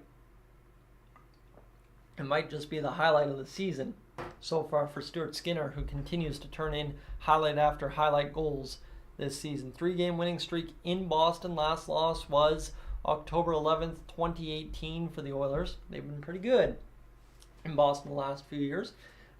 Cody Ceci will get up the boards. Played up off of Zach Hyman over to Connor McDavid. That's Kulak. Skates in Hyman. Hyman plays it to the middle of the ice. Cut off quickly by the Bruins. Hyman's taken to the ice, and that will be a roughing call against the Boston Bruins. Maybe a high stick as Hyman's looking for blood. 14:47 to go in this second period, and the Oilers, after taking the first 2 penalties of the game, might have just found Pater with the power play here as Boqvist takes a penalty. And what an effort there from Zach Hyman to just ride into that battle and kind of get the worst of it, but get the best of it by getting the power play. As Hyman's just engaged there, and then Boqvist just rolls through him with the stick. And that was a quick high stick there for the Bruins, and we will have the face-off in the Bruins zone to get things fired up for a 2-minute power play for the Edmonton Oilers, as they will quickly huddle at the blue line. The Oilers, you don't see this often for the away team, as they are definitely drawing something up here. Don't be worried if this puck ends up in the back of the net. Bing, bang, boom off the face-off like we've seen a couple times in this win streak. Draisaitl wins the face-off back to the blue line. It goes for Bouchard. The face-off's ruled ineligible for play, and we will redo the power play with just a second gone. We'll reset to a full 2 minutes. Bouchard setting it up. We'll roll to play number 2. Probably call an audible. Looks like that's going to be the plan. McDavid wins it on a bounce off the boards to Bouchard. Bouchard over to Nugent-Hopkins. Nuge back down low to McDavid off the end wall to Draisaitl. Draisaitl back to McDavid. The Oilers kind of setting up methodically. Draisaitl's taken down in the play. Bouchard over to Nuge. Fired the shot up off of the goaltender Allmark to the near side boards for McDavid. Bouchard back to McDavid, down low to Draisaitl, back to the lane, buys a bounce, McDavid denied. After 2 good bounces there for the Oilers, Allmark holding tough as well in net for the Bruins. As pass to the middle, a shot denied.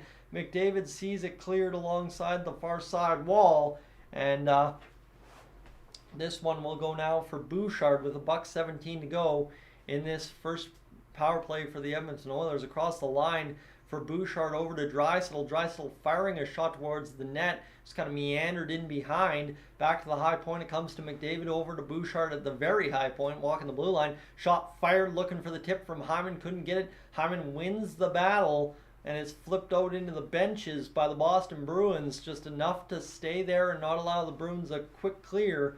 With 55 seconds to go on the power play, the Oilers bench ain't even getting up. We're going for the kill shot here with the top line. As a bounce off of a defender for Draisaitl, McDavid gets a second opportunity, and then Draisaitl with a nice little touch in front just couldn't find the back of the net. The Oilers power play still has 55 seconds to go. 13-11 the shots on goal. We're scoreless here tonight, friends. Halfway through this hockey game or thereabout, as it's jammed off the boards back to Bouchard. Nice little tip play there down to McDavid, but again it is the Bruins getting the final touch on it, and again firing it into the Bruins bench. So we will do it again inside Boston territory with 46 seconds this time to go in the power play. And this is the dangerous part for the Bruins. They continue to extend the ability for the Oilers' top power play unit to be on the ice here in this shift. Is the longer you kind of have these stoppages in play, the more it benefits the Oilers, especially when the faceoff's in the offensive zone. Nice play by McDavid off the faceoff win by Draisaitl to get it back to Bouchard. Bouchard got it back from Nugent-Hopkins over to McDavid. McDavid looking for Bouchard. The one-timer shot fired up over top of the right-hand corner, and now it's picked up by Nugent-Hopkins again. Back to Bouchard, walks the blue line over to McDavid. McDavid pivots back and looks for a passing play. Can't get it there, and he will quickly hop on that puck as McDavid's going to look to turn and burn on the line change. McDavid up through the middle of the ice, through one guy, through 2 guys. The puck, though, went to the far side boards and never really cleanly went to McDavid. Allmark has to clear it quick, and instead he chooses to cover up. With 10 seconds to go, McDavid frustrated on that one. He was dancing up through the neutral zone into the Bruins' end. Just couldn't find the handle on getting it through right there as he cut up the middle with just ferociously. I mean, like, that was just unreal how quickly he cut through the middle and decided he was going to attack. But again, Connor McDavid, even when you know he's going to shock you, shocks you all the time. Face off, one back by McLeod. He's got Kane, Perry with him. Darnell Nurse, the shot tipped in front, goes wide. Desharnais tips it along to Perry. Perry's going to play this one down low along the far side corner, and then back it reverses to the near side. Nobody's there to greet it for the Oilers, and with the man coming out of the box, everybody had to get back quickly, so no heavy presence along the boards, forcing the forecheck there for the Oilers, and the Bruins are able to escape out into Oilers territory. Geeky's turned back, and here's Perry batting it back into the neutral territory. A chance for Kane. Lumbering down is Ryan McLeod, trying to get to the puck off the chip from Kane. Can't do it. Bruins recover. Boston's going to transition back the other way into the neutral territory. Bounce off the boards. Perry backhands it along the benches. Really not productive. Lands on the Bruins tape. Grzelcyk has it now for Boston in his own end. Working along over near side to Witherspoon. Witherspoon looks along. Gets a pass. Tipped in by the Bruins on the right side of half. No icing call. Tipped out of the zone there for a brief moment. No, it's kept onside. Tipped on to Stuart Skinner, to be honest with you. And again, Stu conscious in net tonight. Definitely looking very well. Just kind of doing everything right, even when he doesn't have a full angle on a puck in terms of knowing where it's coming from or whatever, still making the saves and covering up. So, I'd like to see it.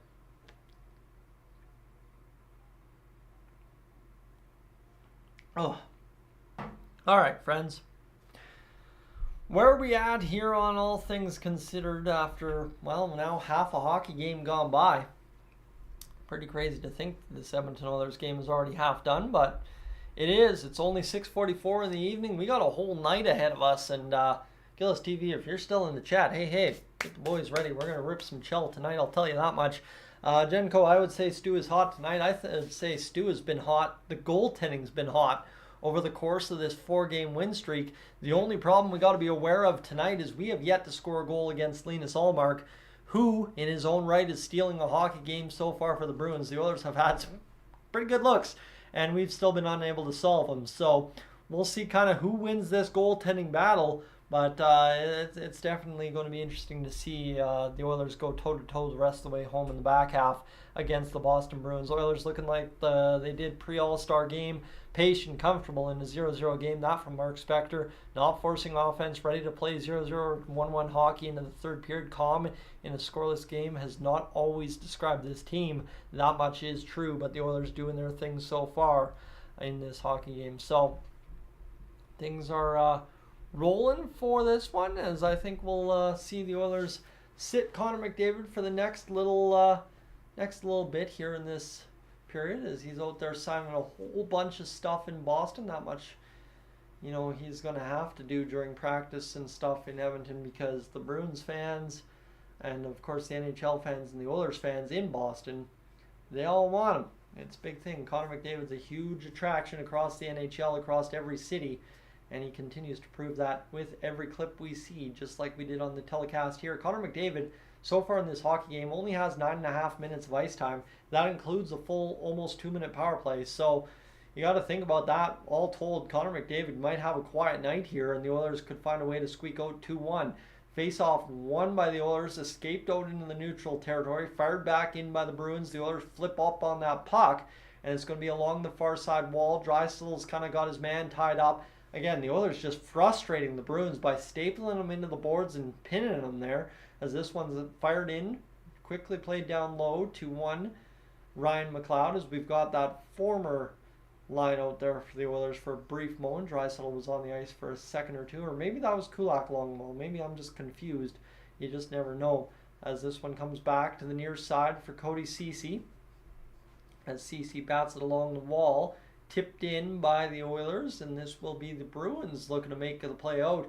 And this is the kind of meat and potatoes of the game, right? We're kind of getting through this part of the portion, as the Oilers and Bruins are just going to do exactly what a hockey game looks like for probably the rest of the second period, and then they will leave it all up to the third period for us to get excited about, as that puck ended up taking a bounce up and out of play with 10:47 to go in this second period. And you like to see it for the Oilers. They have been absolutely rolling this hockey game so far against the Bruins, against the Bruins defense, against the Bruins offense. The only department we haven't been beating the Bruins in is goaltending, and our goaltending's perfect. That tells you something. My goodness, we are having a fun one tonight, friends. I'm enjoying this one. The Bruins with all the Stanley Cups in the building there at the banners, and this will be fired up into the benches again. The Bruins have hit their own bench, I think, 3 times in this period. As you see, the Boston Bruins, Stanley Cup champions 2011, 72, 70. They were a team for a long while there, especially in the 70s and I think late 60s, that absolutely dominated. Boston Celtics throughout the late 60s into the 70s were an unreal team. And the Bruins have not had a below 500 record since October 3rd, 2018. The Bruins, right after 2011, kind of, we're a good team, not a good team, and now all of a sudden just a stretch of dominance for the better part of the past 5.5 years, as this one's fired in off the face-off win by the Oilers. Bruins, kind of getting off easy here down low in their own zone. Draisaitl, though, spun himself around and somehow made him a target. to try and pick off a pass. As this comes back down low to Stuart Skinner, he'll roll it along the wall. Matthias Ekholm up the boards, bouncing it into the neutral territory. McAvoy starts into the Oilers' end. Here's Marchand, good looking chance. Glove hand save for Stuart Skinner with 10:07 to go in this second period of play. Friends, the Edmonton Oilers, I mean, what can you say? They are having a good one tonight. I am enjoying the heck out of this hockey game. I hope back home you are too. If you're new to the channel, I want you to consider hitting that subscribe button and hang out with us a little longer this season. We got playoff hockey upcoming. The Oilers, not quite, I would say 5 or 6 wins away from securing a playoff spot, but we're going to do it here in the next 10. I will tell you that much, as the Oilers are definitely rolling along here tonight, and a win this evening would do a lot to securing 78 points in the standings and a 5-point gap on the Vegas Golden Knights for second. 6:54 in O-zone possession time as Desharnais over to the near side for Darnell Nurse. Comes down low. Far side pass for the Bruins as it just kind of entered their zone, and quickly they're turning it back the other way. Here's Witherspoon flipping in on Stuart Skinner, and then trying to get to the rebound first was, I believe, Danton Heinen. I think he wears 43 for the Bruins. A nice pass there by the Bruins. Kind of jumbles things up. Witherspoon off the tape of Pasternak. Bruins again gather it up here. A chance to the middle. Zacha couldn't find the handle. Kane's beat on the bounce there, and the Bruins establish some set zone time here. Far side pass comes to the near side for the one-timer. And I mean, friends, we don't have the Patrick from the Oilers Fanatic chant, but Stuart Skinner just made an unreal save. Kind of missed in the call there, but Stuart Skinner again, that's shot number 16 for the Bruins, standing tall here so far in this hockey game. Kane wins the battle at the blue line. He's got the puck, far side pass, slot shot for Nugent Hopkins, bounces up and out of play on a nice pass to the middle by Matthias Janmark. And Nugent Hopkins is wondering what the heck he has to do to win a shot on net that goes in this hockey game. Stuart Skinner, tough bounce off him, but a good save anyhow, as Danton Heinen was standing in the crease looking for the rebound, and the Oilers tied him up briefly right after. So again, we continue to see the Oilers doing exactly what they need to in this hockey game, and that is play strong defense at both sides of the ice, right? I mean, a good forecheck is just as strong a defense as a good defensive structure along the boards in your own end. So the Oilers showing up tonight, doing big things, and so far we're almost through 2 periods of play without a goal in the column for either squad. I guess actually we have 8.5 to go in this second period still. Never mind me. Kachenko, welcome aboard. As the Oilers getting goaltending, but so too are the Boston Bruins so far in this hockey game. Tough go, but what do you do? The Bruins will continue to roll, I'm sure, as things evolve this evening. And the Oilers, it's up to them to continue to stave off the attack and hopefully at some point here score a goal that will change the course of this evening's hockey game for both teams. The shots 15 apiece. I missed the shot on goal, I guess, being added for the Bruins when I said it was shot 16 against Stu. 16-12 the hits for the Oilers. So, you know, it's been a good back and forth so far between both teams. 14-11 the face-offs for the Edmonton Oilers. And 7-4 the giveaways for the Bruins. So tough matchup there so far for the Bruins, who had the giveaway lead, I guess, by giving away fewer. Although they have 16 block shots, and a big reason why they are still in this hockey game is all the block shots on the Oilers offense so far through 1.5 periods in this hockey game. And there's that big hit by Cody Ceci along the wall on, who was that? Morgan Geekie, and that was Cody Ceci putting a punishing hit on Geekie. It's 16-12 the hit department, like I mentioned just a moment ago. So Ace, the Jeopardy on the old 5-3 prediction is definitely tough, as higher scoring prediction might have resulted in something going in so far through half a game between the Bruins and the Oilers. A nice hit there for the Oilers again by Ekholm, holding the line even though possession was lost for a brief moment, as Bouchard will gather up at his own blue line. Far side pass over to McDavid, lifted in, area pass, a shot from McDavid off the snap of the stick by Ullmark. Still maintains possession for the Oilers. Far side pass to Ekholm, wires the shot on net. Man loses the stick for the Bruins. He is stung. I don't know if I think that's Jake DeBrusk for the Bruins, as he looks like he's a little worse for wear after wearing that Matthias Ekholm bullet, and he's trying to get off and make the play out of the zone, and the Bruins will lead ahead. They're lumbering through the neutral zone. A nice pass there over to Marchand, and he stood up by Leon Draisaitl. Draisaitl just delivered the hit of the game on Marchand, stood him right up. And here's now McAvoy with the puck in the near side corner. Nothing dangerous seems to be coming to this. And this will now be Marchand ripping a shot. Save made by Skinner. Scramble in the crease. It's free, and the puck is blowing dead as there's 4 guys bent over or on the ice in the Oilers' crease.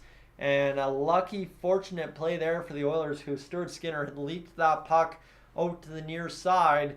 And the Bruins don't seem too upset about that, because it would have been goaltender interference the way they crashed the crease on that one. But there's the Oilers colliding, and then Marchand gets blown up by Leon Draisaitl. Just a punishing finish in his check. And you love to see that from the Oilers. And that tip in front by Jake DeBrusk was a good one. And then, yeah, you kind of see that one. I think it just ended up being one of those pucks that referee lost sight of. I don't even know if that would have been goalie interference if it went in. So you like to see it. As we got 7:50 to go in this second period of play, friends. We've got 16-15 the shots for the Bruins. Witherspoon with puck off the face-off win. Pasternak fires that shot, wired it. Just missed over top of the net, though. And here's Kulak burying his man again. The Oilers highly physical along the boards. That's been the highlight of the game so far in a scoreless one. Bouncing it down off the boards are the Oilers. Fourth line shift here. Connor Brown chasing. But that puck, I mean, draw weight, perfect for the icing for the Bruins. My goodness, you're talking about it. 7.5 to go. The Oilers' fourth line will be hemmed back in their own zone for a face-off in the defensive end. So we will see the Oilers try and win this one, get it moving out, and possibly get some fresh legs on the ice. You don't like to see the fourth line having to take a face-off in their own end, as that's a shot fired towards the net by the Bruins, goes wide left on Stuart Skinner, as it's picked up now by the Bruins in behind. Pass to the middle, chopped on net. Kulak's fighting for it. Skinner's got it in the crease. Scramble to the far side. Skinner's down. There's a man in the net, and it's flipped out by the Oilers' fourth line again. They've had some tough shifts down low in their own end, but they've, at the end of the day, been able to get the puck out of the zone. The Bruins pushing here. Now all of a sudden adding up shots on goal, and now have a 10-6 shot edge as this comes back behind for Shattenkirk, in behind Allmark. Holloway wins the battle back to the blue line for Ceci. Ceci down low to Holloway. Holloway looking to the far side, pass for Kulak, and now Holloway calls it, fires a shot up over top. We'll get an offensive zone face-off on the block in front. So, wow. What a kind of situation in the Oilers' end that was. Scramble in the crease. Skinner just stood tall, kicked out the pads, took down a man in Geeky, and just kind of rolled around, I guess you could say, until it just became a non-factor for both teams, and the Oilers started back the other way. So far, so good for both teams in the goal column. In terms against, I guess, as the third line will take the face-off here. Ryan McLeod will take it against the Bruins, and he will win it back for Desharnais. Nurse with a good hesitation gets it down low to Corey Perry, jams it off the wall, gets it onto the tape of Fogle. Again, the Oilers' board work, I mean, if you're just tuning into this hockey game, the Oilers' board work has been something amazing tonight. Perry tried to feed it in front, couldn't do it, bounced along the wall, down low again to McLeod, who taps it with the skate along over to the Oilers' against the far side wall. It's kind of an unfortunate bounce out of the zone. The Bruins were able to win that battle. A nice turn back by Desharnais, and the Bruins just forced to fire it in. Boston chasing on the forecheck, but here's where the Oilers again excel, winning the board battle, getting it out in the neutral zone. Nurse skating into that puck from Desharnais. Nice touch pass over to Perry. Nurse instead will just carry on and keep it going. Bounce off the boards. That one fortunate for the Oilers that the Bruins player didn't come up with it, and it's tapped out into the neutral territory for Bouchard by the Bruins. Boston will retreat back into their own end on the fire in by the Oilers. 5:40 to go in this second period of play. Bounced off the boards by Grzelcyk to the far side. First one's there, of course, the Edmonton Oilers. 5.5 to go in this second period. We continue to eat clock in this middle frame as both teams do just enough to make it look real good out there, as the Bruins definitely not quite as crisp maybe as they usually are, but the Oilers taking full advantage of that. to wind down the clock here in this hockey game and get that one chance to score a goal and hopefully capitalize. There's a nice pass there up the middle of the ice, took a bounce off of Witherspoon almost onto the tape of Janmark. Guess what? We're against the boards, and the Oilers won another battle there. Freeing up Janmark down to Kane. Kane tries to feed it off the back of the net, looking to play it over to Janmark. Point blast coming from Bouchard back onto the tape, though it ends up for Janmark. Down low to Kane, back to the blue line as Bruin kind of eliminates Kane there, and then the Oilers are forced out of the zone. Just on a nice piece of work there by the Bruins at the blue line, and the Oilers guilty of an icing call there on that one. As we are rolling along here, friends. The Oilers Bruins 0-0. It's true that the score is scoreless so far between these two teams, and it's been a good hockey game. 4:42 in the second period. Jake DeBrusk back on the ice. He was stung on a shot by Matthias Ekholm earlier. Doesn't look any worse for wear. Kind of had a good opportunity here, and Grinch, welcome aboard as we've got things rolling. I don't think we've got anybody in the chat that we've missed. Darcy, we missed you actually earlier on the last commercial break. My bad there as it's flipped out into the neutral territory. Oilers kind of clamped down on that puck rather quick. Here's Kane across the line. He's knocked down, looking for a penalty, but the referee pretty much waved that off and gave him an explanation in real time. Bounced off the boards by the Edmonton Oilers out into the neutral territory. Here's Grzelcyk again with the puck. He'll bounce it off into the neutral zone on the tape of Coyle. Up through the middle, it tips off a stick. The Oilers will be able to retrieve back. Stuart Skinner with the puck over to Connor McDavid. McDavid up the ice. 4:07 to go here in this second period of play. Nice tip in there by the Oilers just to get it down low. Bouncing off the wall, it comes to Hyman. Hyman back down to McDavid. And here's the thing, the top line's been pretty good, but they've also been a non-factor in this hockey game, as has every other line combination so far. As this one comes free for the Bruins, quickly swallowed up by the Oilers defense, and Stuart Skinner is able to make the save on Jake DeBrusk pushing in, and we continue to get things going. And of course I had to touch my face. Now I've got a mustache hair going the wrong way, and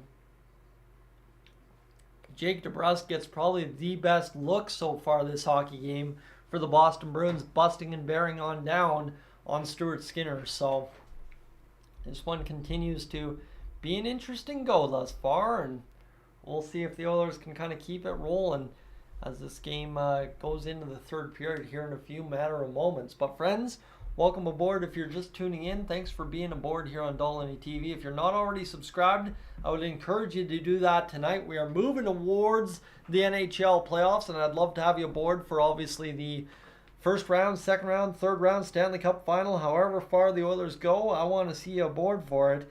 And just to say who's all subscribed tonight, we're up to 15,134, so not much in the action column for there yet, but we'll get that going. Don't you worry about that, as we will not have to play too much worry until probably about playoff time, and we'll try and fire towards that 20,000 marker, see what kind of chaos we can create. But I guess to give you an update as well on the watch time, friends, just see where we're kind of pacing against the average stream tonight. Well, how about this?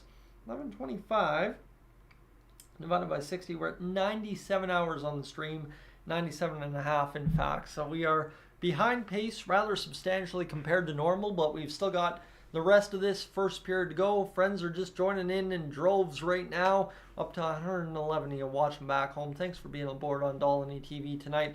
Scout, welcome aboard. Brian, welcome aboard. And Lucy as well. We're seeing quite the different games so far from the Edmonton Oilers, and biggest thing is right now we're just going to see what this last 3:43 has for us in this hockey game tonight. Gene Principe showing off some photos with some Oilers fans. Of course, Gene gets all the Oilers fans going. And these are some old friends from back in the Oilers playoff days, I guess.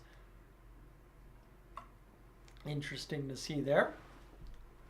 And a younger Paul Coffey in that photo as well. So we continue to roll, friends. The Oilers looking to try and get something done towards the end of this period. Darnell Nurse will fire along the boards to Warren Fogle on the winning face-off for them, as Derek Ryan will try and battle through here. Picked up shot, fired over top of the net by One, Ryan McLeod, good looking shot too, kind of stood up right there in the slot and fired it, no hesitation. 3:24 to go. The Bruins will transition back to the way. Boston bearing down into the Oilers' end. Desharnais, a quick pass over to Nurse, kind of stunned him a little bit, and it goes to the far side to Ryan McLeod on the roll around the boards. McLeod bounces off the wall. Nice little play by the Edmonton Oilers out into the neutral territory. Second period, 3:03 to go. 20-15 the shots for the Bruins. They've come heavy in this second period in terms of the shot clock. They're going to get another one here. Frederick can find the handle. He can't. McLeod strips him and back the other way the Oilers come. Bruins kind of looking slow getting back. Here's Fogle. The shot fired. Glove save. Linus Ullmark, who's been just as good as Stuart Skinner so far this hockey game. He's been a definite factor in this one for Boston, keeping it scoreless as well at his end with 2:45 to go in what has been a crazy hockey game so far from an Oilers fan perspective, simply because there's goose eggs in both goal column. And I mean, I don't want to curse it, but the Oilers are looking good, and so too is Linus Ullmark of the Boston Bruins. The Oilers are 49-7-5 when Warren Fogle scores a goal for them. So you want to talk about it. You got, well, pretty much 4 out of 5 chance, 80% chance of winning if Warren Fogle scores a goal tonight. I'll take it. McDavid off the face-off down into the near side corner, Bruins end. Draisaitl wins the board battle to McDavid. The shot! Hyman more or less guilty of being in the way there, trying to get that one off the far or near side post. But this is now picked up by the Bruins, lifted out into the Oilers territory. Bouchard, steady Eddie, calm play. Plays it up, and that's a nice deflection there for McDavid as Hyman's buried in the neutral territory making the pass. As Marchand's going to get rowed out along his own bench by Ekholm. Picked up. Bouchard's got 1.5 miles to skate here out of his own end. He's cutting right up through the middle, trying to wire that shot on net, and just couldn't do it. Lohrei is able to cut that one off, and now picked up by McDavid. He's got 2 Bruins draped all over him. McDavid's not lost his stick. A Bruin has indeed. Shot from McDavid. An old glove hand leather flash by the Boston Bruins. And we now have 1:50 remaining in this second period, scoreless between the Bruins and the Edmonton Oilers thus far, as McDavid creating some chaos on that shift, and it's Hyman biting the puck off the wrong side of the stick on the tip in front near side post. On that replay that we just watched, Ullmark just gets barreled out by that, and then McDavid just against Carlo wins the battle and gets a shot on net. So Ruth, welcome aboard. Roman as well, and Brian as well. This is a face-off won by Nugent-Hopkins. CC over to Kulak off the face-off now. The Oilers drifted all the way back into their own zone, fired down by the Oilers into the Bruins territory. Boston again along the wall, loses the battle. Kane there, just couldn't get to it. $1:30 to go in this second period. The Oilers should be lucky to not have to spend the last 2+. Turnover to Pastrnak on net, lost the handle. Stuart Skinner bailed last second. And Brett Kulak and the Edmonton Oilers just had their worst gaffe of the game and found a way to survive it. Here's McAvoy's shot onto the tape of Holloway off a deflection in the shooting lane. And this is going to be lifted perfectly onside for Kane, pushing the middle of the ice. Holloway's trying to shove that on net. Couldn't do it. $1:04 to go here in this second period to play as Kulak's back defensively. Ryan and the bottom 6 is kind of turned around here. And this is now a shot for Pastrnak right to the middle. Opportunity for the Bruins to jump on the rebound. Can't do it, and a shot drifted down low by the Grizzlick, and it's turned aside by Desharnais on the recovery. Fired back into the Bruins territory. That got sketchy there, heavy in the Oilers zone for a brief moment, but they survive yet again. With 37 seconds to go in the second period, it's batted off the wall by Desharnais. Chasing it is Janmark. 30 seconds remain here in this second period. The Oilers looking for that last-ditch effort to score a goal, but they ain't going to force for it. So this one comes down low to Skinner. Along the wall now over to Brown. Brown will fire it to the middle of the ice now. Picked up by Darnell Nurse. Chipped off his stick by the Bruins, and that will tie up along the wall. McDavid looked to free that puck up for a brief moment. Couldn't do it.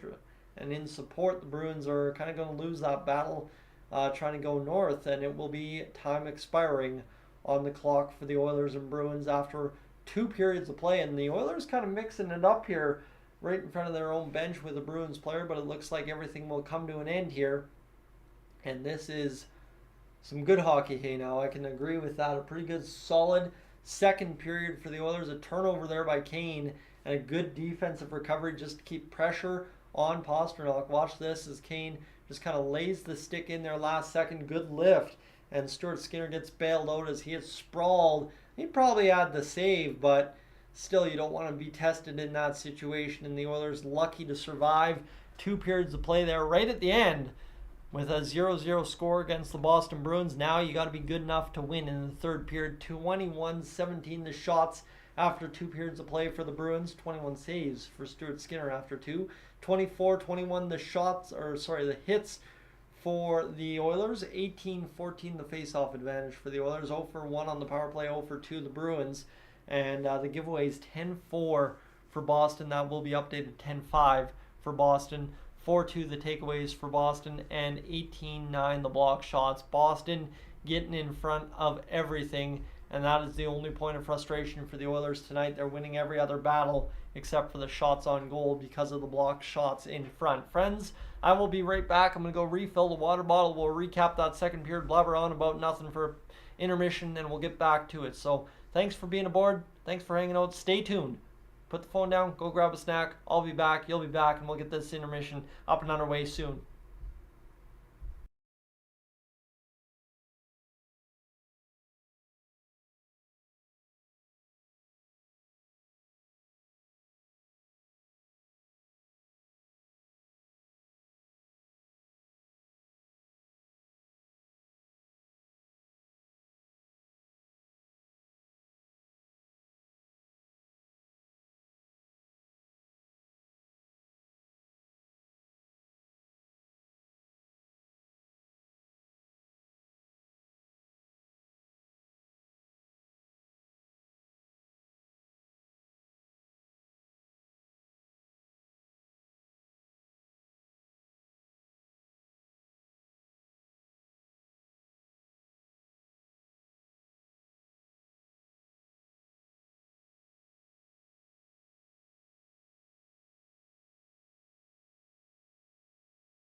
Oh, friends, stay tuned. Post-game, we'll have the post-game edition of Dolynny TV, but just kidding. Actually, we won't. We will not post-game recap tonight.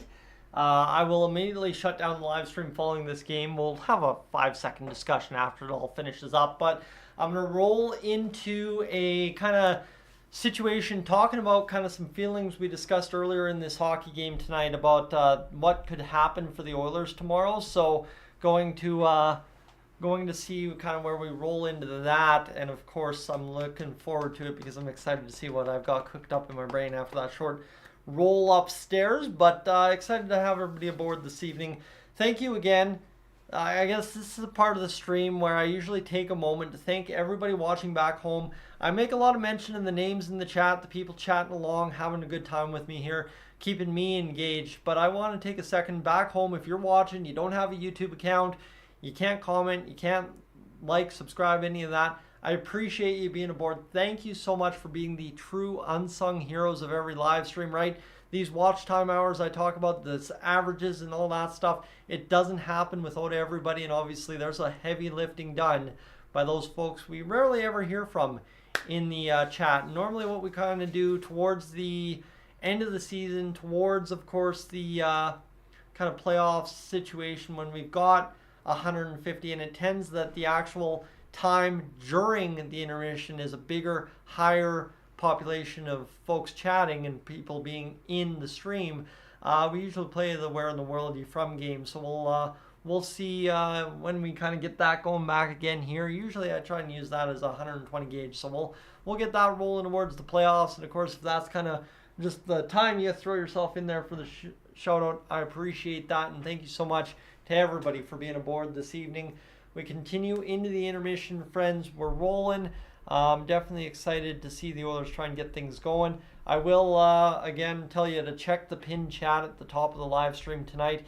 Go over to Gillis TV. Even if you can't subscribe, go check out the channel, kind of get it into the feed there a little bit, I guess you could say. He'll have some trade deadline coverage for you, so definitely excited to see the Oilers community and the guys that I know well kind of starting to really grow here on YouTube. I think it's Patrick now. Every video he posts, it seems he's going up 10 subscribers like clockwork. So we're starting to really turn the tide. You've seen what EST's done. You've seen what Oilers Nation continues to do from last year.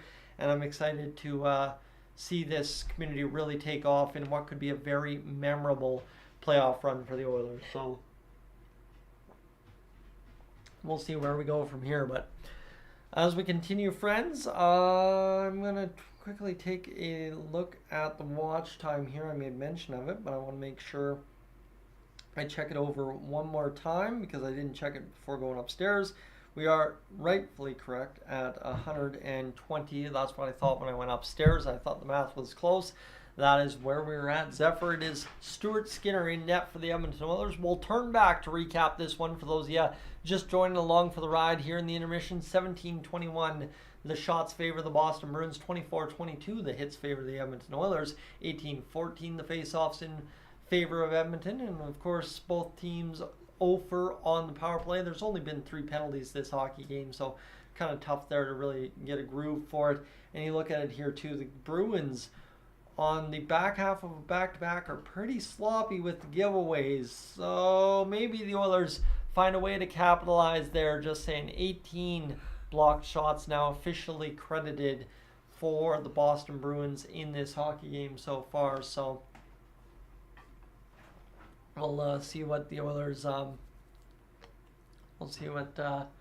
Oilers can do in this third period of play, friends. But looking forward to seeing the Oilers obviously do a pretty good job in this third period. It's been a good hockey game so far, so I'm doubting the Oilers are going to disappoint us hard in the third period. They might disappoint a little bit, but I'm thinking tonight's been a pretty good effort to get a pretty good result, and if not, it'll be overtime as it has been for the past little bit. So, all right. Travis Swayman denied the Leafs last night. Yeah, Swayman was solid and all-mark denying the Oilers so far in this one, to be honest with you. He's been stellar. That's the other story of the game. The Bruins, the Oilers have really played to a not a score so far, but the big part is both goaltenders, not just Stuart Skinner, have been excellent.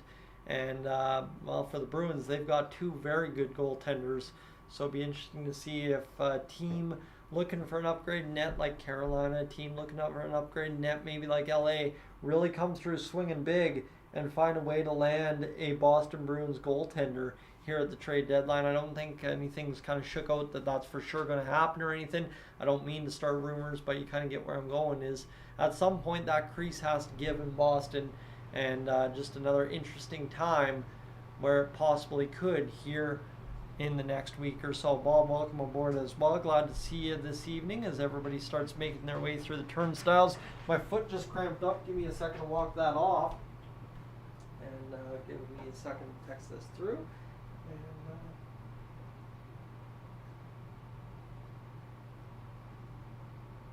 yeah, we're rolling tonight, friends. There's a commercial break. We just have to get through things here, and then we're into the second period right now.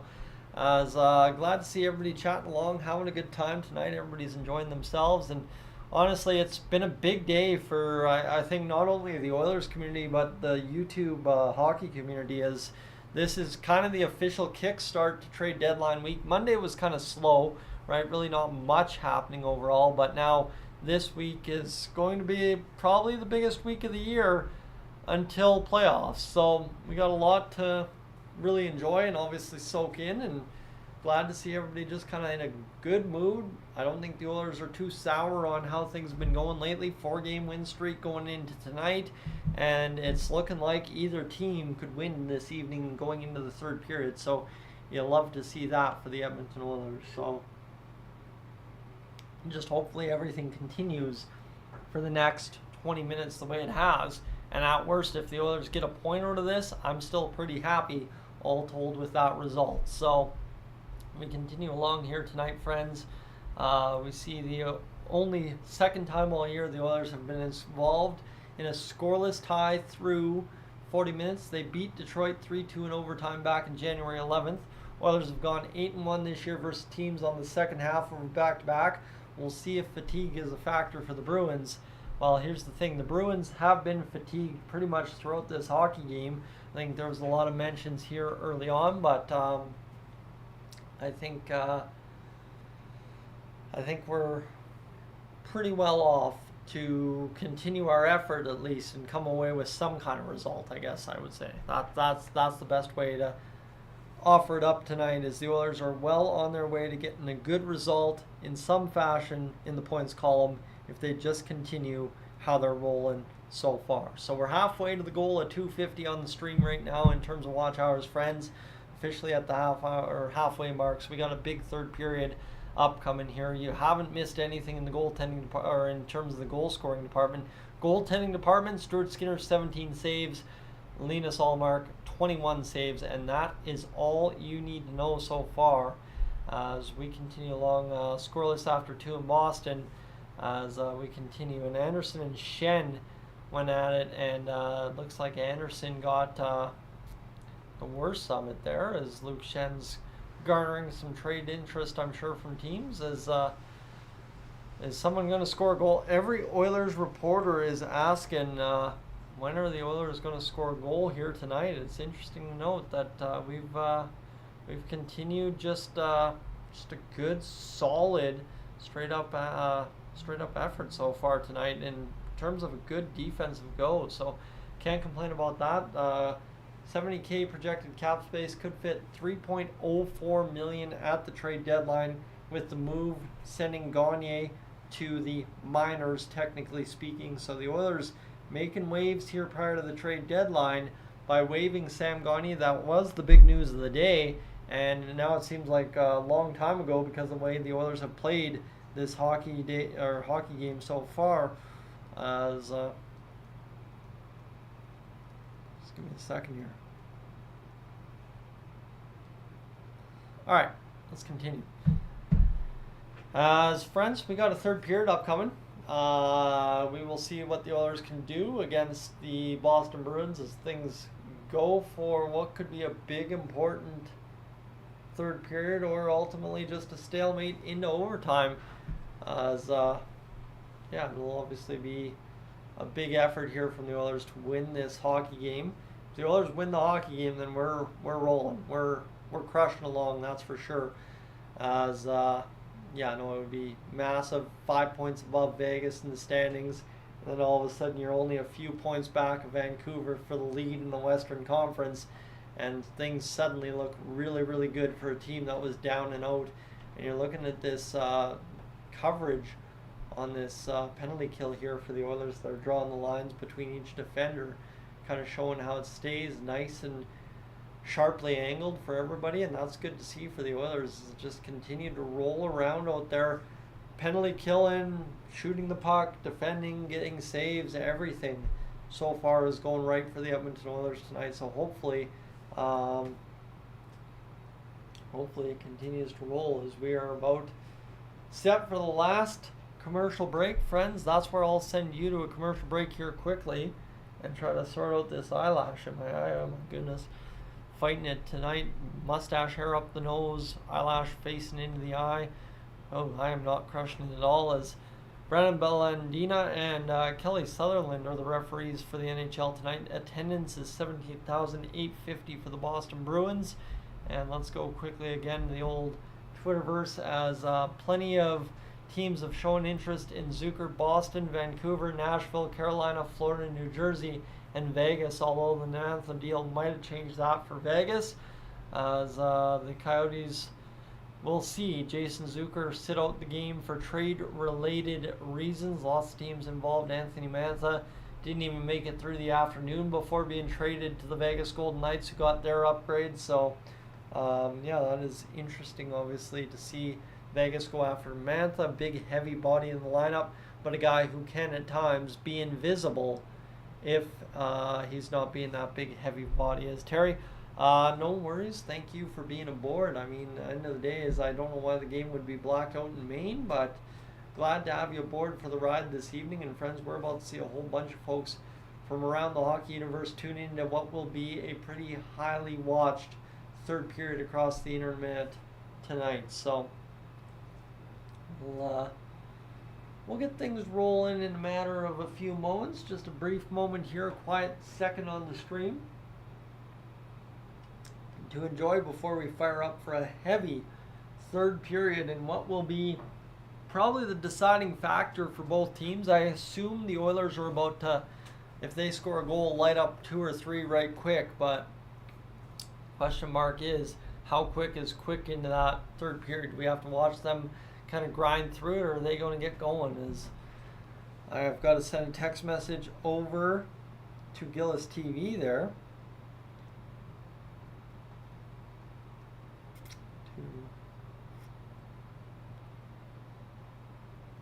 Wow, absolutely unreal night for Gillis TV. That man has gone up, all told, I will tell you this honestly, 44 subscribers today. That's a pretty dang good day.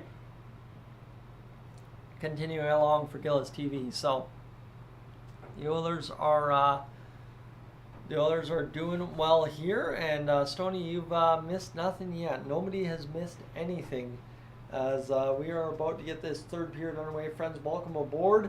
You may even see me fall completely out of my chair tonight if the Oilers score an unreal goal. I'm promising you that might happen, just the way this hockey game's going. It's the start of the third period between the Oilers and the Boston Bruins. We're about to get things fired up as we've got a $1:15 to go until puck drop in this third period as Jack Michaels and Louis DeBrusk in the broadcast booth here tonight. It's a tightly cramped up broadcast booth, and there's a lot of equipment wired up in there, but Jack Michaels is ready to get things going. Everybody is ready to get things going in this one. And one more period to go in this hockey game. Not much is correct as the Oilers and Bruins about set to get this one back underway. Jack and Louis talking about the auto parts, Napa Auto Parts, major part of the game, and that was where I will remind you, if you need auto parts in northeastern Alberta, go see my friends over at Napa Cold Lake. Not a paid ad, just some very good people working at that shop there, and I can tell you the team will take care of you, as this one's a shot opportunity there for Louis DeBrusk, the best opportunity of the game so far for the Boston Bruins, and it was turned aside by one Stuart Skinner. So this one will get going, and Terry, that was fair. 120, 115 is Stuart Skinner's record over the past few games in terms of shots and goals and saves and everything all made. And now we will have the face-off at center ice between Connor McDavid and Charlie Coyle. Both players playing to a stalemate so far and looking to bust through for their respective teams. Charlie Coyle doing a good job so far for the Bruins this season, filling in the shoes of Patrice Bergeron. Is a nice play by Draisaitl up to Zach Hyman, pushing off the defender. We're back underway in the third period, 12 seconds in. Hyman drags the man down low. Draisaitl, a good play along the boards, strong to the far side point, but out of the zone. Bouchard back down low in his own end, fires right up onto the tape of Draisaitl, lumbering in right down the middle, trying to make the man miss. In on net, curls around in behind. Back to the point for Ekholm. Ekholm to the near side for Draisaitl, who's taken down and then takes Coyle down. Kind of an interesting little play right there for both players involved. And now this will be Bouchard picking it up for the Oilers. He will drift right in behind Stuart Skinner. We're 45 seconds in to this hockey game, as was, well, the third period is just getting underway as this one comes back the other way, played to the far side, picked up now by Janmark. Janmark will look down low to get past Lohrei, and Lohrei will be spun there by a check of Evander Kane, and Nugent Hopkins sees this drift to the blue line, kept in by a hand pass of Darnell Nurse. The Oilers try to get immediately onside and keep the attack alive. Instead, 3-on-2, Boston the other way. Shot ripped, blocked in front by Vinny Desharnais, who I think is up to 6 or 7 shot blocks this hockey game. He's pretty much had every single one for the Edmonton Oilers. As it's bounced off the boards now for the Bruins. They will continue to roll along, but the Oilers keeping them to the outside has been a key to success here on back-to-back nights for the Boston Bruins. This time at home after beating Toronto last time out. Puck played to the near side boards. This chance rolled back down, fired right in front, goes wide, and here's Mattias Janmark. 18-15 to go. Puck picked up by Nugent Hopkins. Neutral zone over to Nurse, right up through the middle, and it's drifted onto the stick of Linus Ullmark, who will make the save. And now the Oilers get right in there as Evander Kane and Darnell Nurse mix it up with the Boston Bruins defense. And you like to see that. Maybe all of a sudden we're going to have something brewing here between the Bruins and the Edmonton Oilers in terms of the physicality department after the whistles. 18:08 to go in this third period of play. So the Oilers looking to go for it here in this third period. I mean, you don't want to play to overtime, do you? I don't think you want to risk it after the Bruins beat you last time out. They've got the defenders to keep McDavid and Draisaitl off the board in overtime, but can you do it twice in the season, I guess, is the question. As this is the face-off now for Ryan McLeod against Morgan Geekie. It'll be one back to the point for Cody Ceci. The shot fired. Glove save Linus Ullmark, who continues to have a pretty dang good hockey game for those Boston Bruins. 8-1-0 record when facing an opponent in the second game of a back-to-back. That is true. That is true for the Oilers so far, and they will look to try and get this job done here in this hockey game's third period. As a nice face-off win for McLeod again, sets up CC near side pass to Perry. Perry rolls down deep. The chip there by the Bruins weakly along the boards allows the Oilers to win the puck again. Reversed by McLeod off the boards to the middle by Fogle, down low to Perry. Perry back to the high point for CC. CC looks far side corner for Fogle. Referee jumps out of the way back to CC. CC over to Fogle. Nice little 1-2 miss around the defender.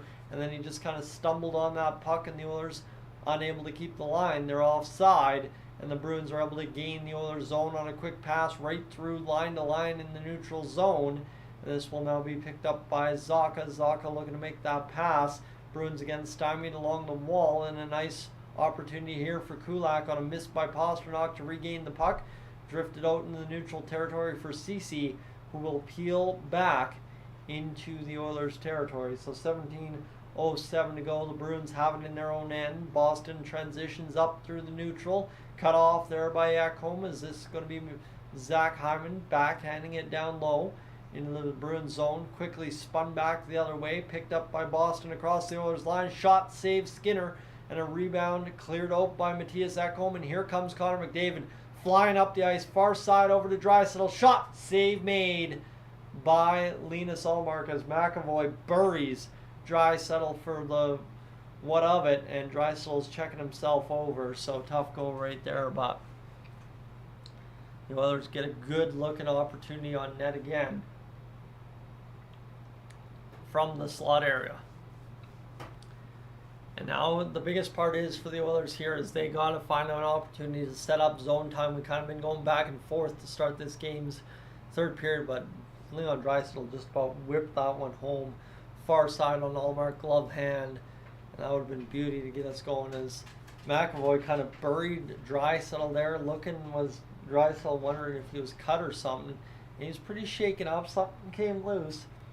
And 18 rolled goals for Leon Draisaitl this season. That's a lot in the NHL. Tied for 5th. This down low. Lori will wind off the boards back into the neutral territory. Nice bank play there by Ekholm. Kind of lost Holloway a bit, and this will be Geekie working down low, trying to get to the middle of the Bruins. Cut off by Holloway, the fourth line, taking a shift in their own zone again for the Oilers. That's been kind of spelling danger all game. But again, this is where they've been just good enough to get it out at the right time on the right shift. And here comes Brown winning a battle down low, but Carlos spins, and then Holloway takes a bump there against Frederick, and Holloway says, "Frederick, I ain't fighting you. I know you're feisty. I know you're guy who likes to throw hands, but I ain't going to mess with that. I would keep my hands and wrists nicely in shape for the playoffs. And Brown, trying to get down low there, had spun Carlo, and Carlo, in an uncomfortable spot, bit the post between the legs, let's just say.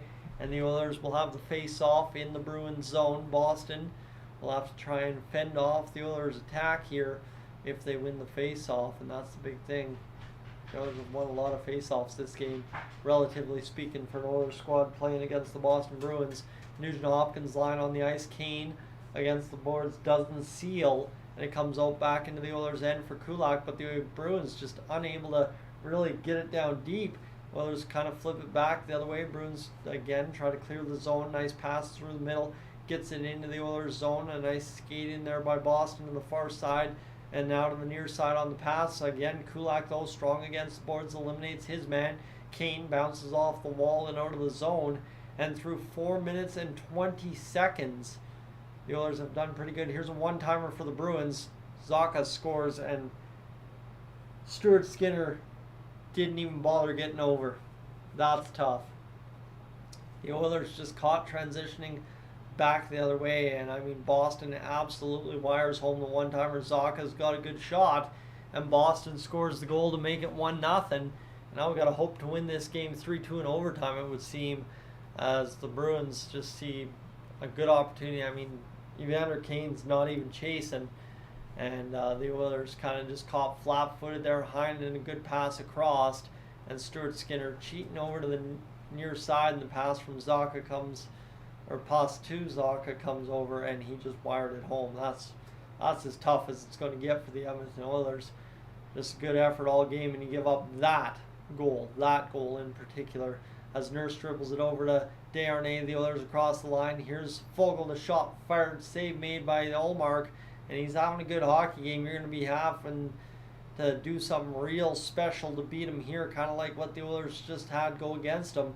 Tip out into the neutral zone, hustling towards it is Ryan McLeod, and now the frustration needs not creep in for the Edmonton Oilers squad, as this one is passing into the neutral zone.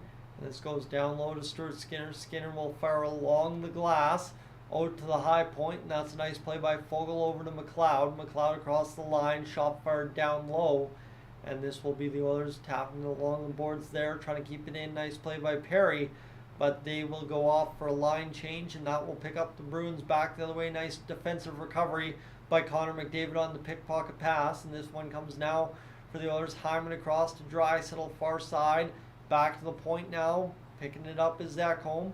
Ekholm drifts back to Draisaitl. Ekholm's going to try and win the battle down low. Hyman's engaged. He wins it. Hyman against the Boston Bruins coil, can't do it, and here's Draisaitl trying to win that battle.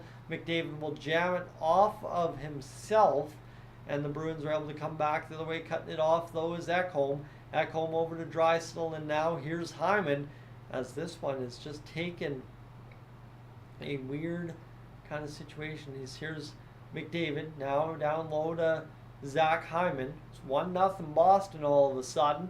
Tough goal, that much for sure, as it rims around the far side to Draisaitl. Back trying to play it in front. Draisaitl tried to force that pass to McDavid, couldn't get it. Short side shot by McDavid off the ears, not on net, and this one again bounces off the point shot from Bouchard. Here's Ekholm going along the boards as the Oilers try to win this battle. They have been absolutely ferocious along the boards in the Bruins zone, and Zacha has pretty much been bulletproof when the Bruins have 12 out of 13 games with at least getting a point when Zacha scores for him. So it'll be interesting to see what happens here, as this one goes down low for Witherspoon in the Bruins end. The Oilers again quickly on the guys against the boards.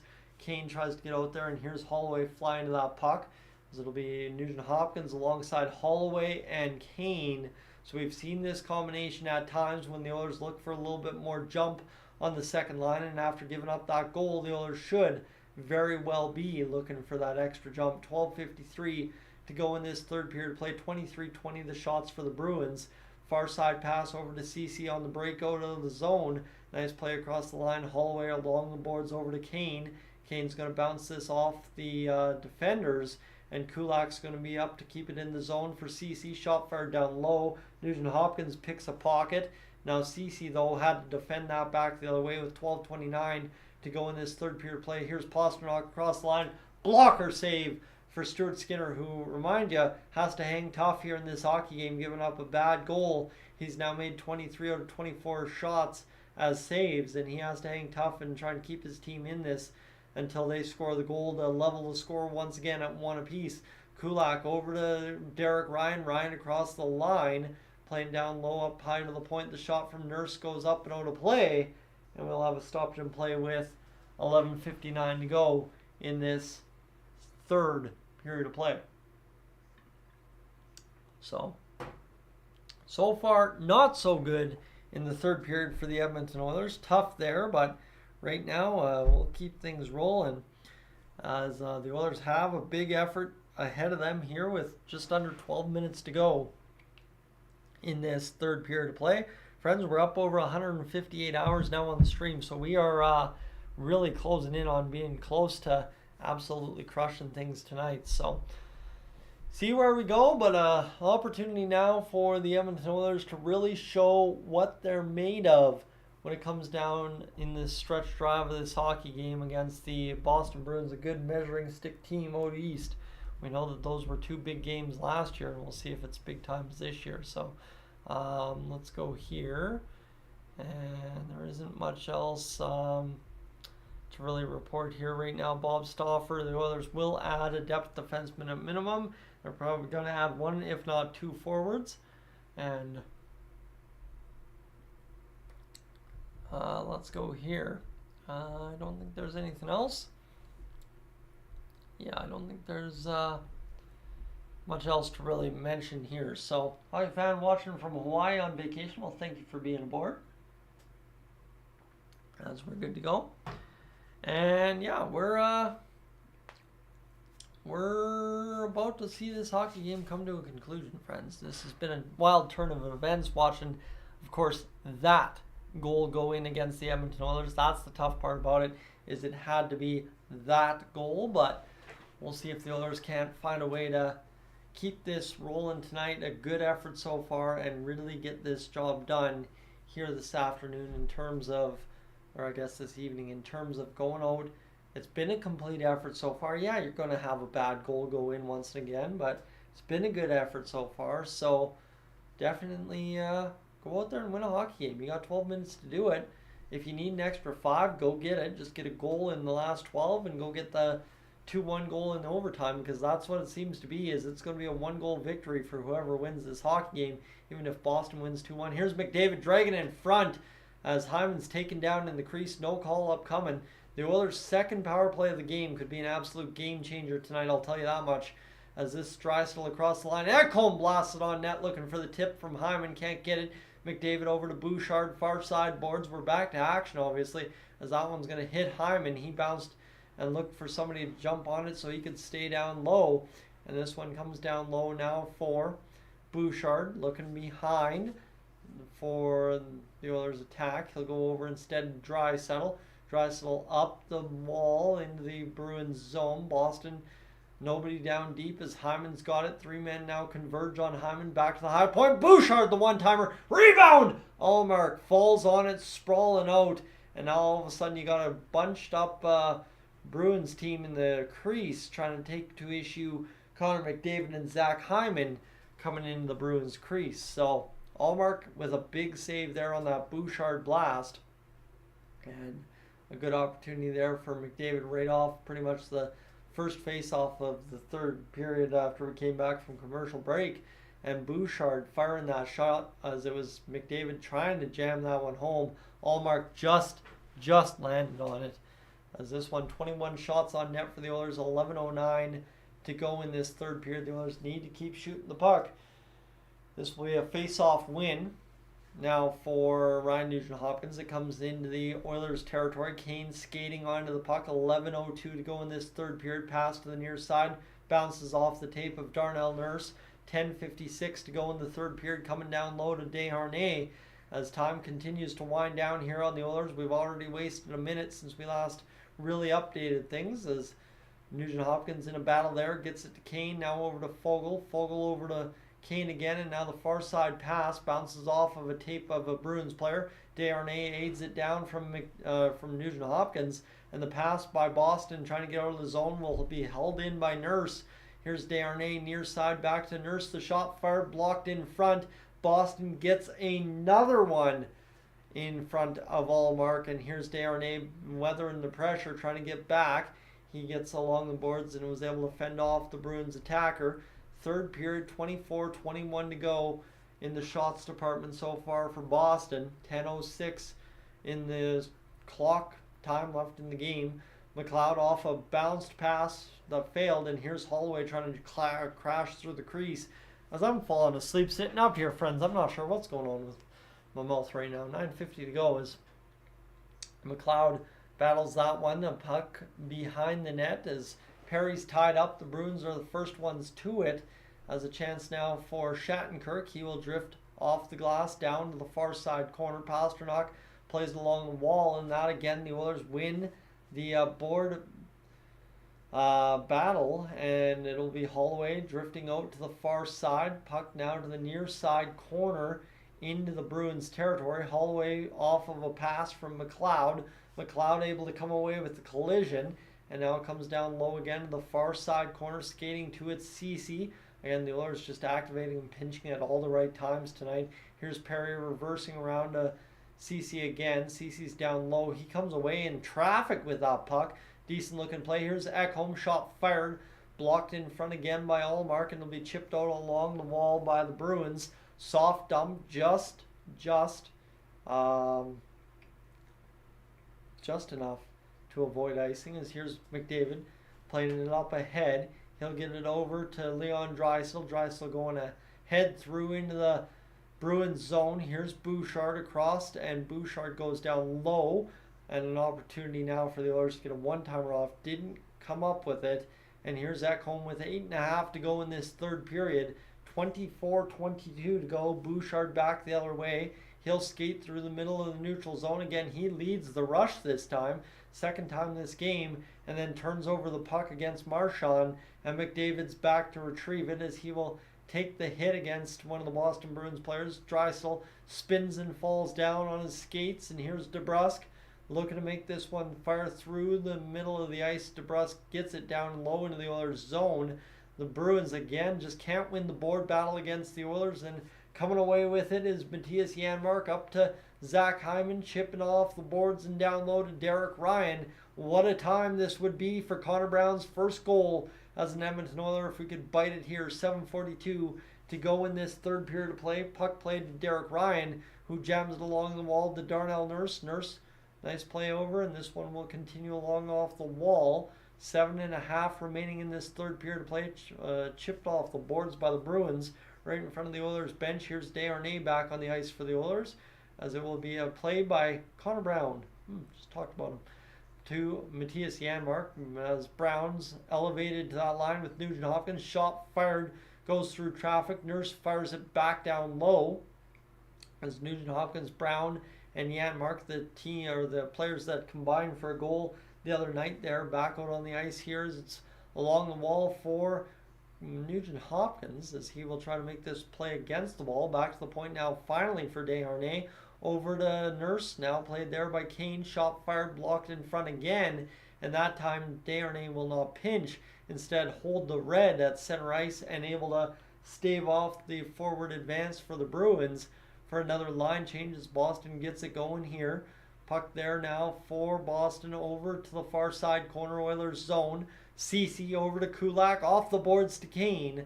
And Kane will backhand out to center ice, tipped up there by Nugent Hopkins. Couldn't get it over to Fogle. Nice play there by Ceci now to Fogle. It'll be tipped to Brandon Carlo, and that's about as far as it'll go. Nice drag play by the Bruins to get around the defender. Here's Pasternak trying to get around again. And instead now here will be Kane chopping at the stick. Getting it up over to Brett Kulak. Coming on to the tape of Ryan McLeod, trying to make a nonchalant pass, but couldn't do it. Picked up by Cody Ceci. Ceci will come up now for McLeod, and it looks like Marchand's going to the bench. You're saying, Mr. Doom, that's Perry taking that hit against Marchand as McLeod's knocked to the ice. No call coming up and this one bounces up off the sticks. DeBrusk fires out into the slot, or out into the neutral zone, sorry, for one Charlie Coyle. The Oilers turn it over. DeBrusk, point blank save! Stuart Skinner, my goodness, what a big time stop that was. With 5:25 to go in this third period of play.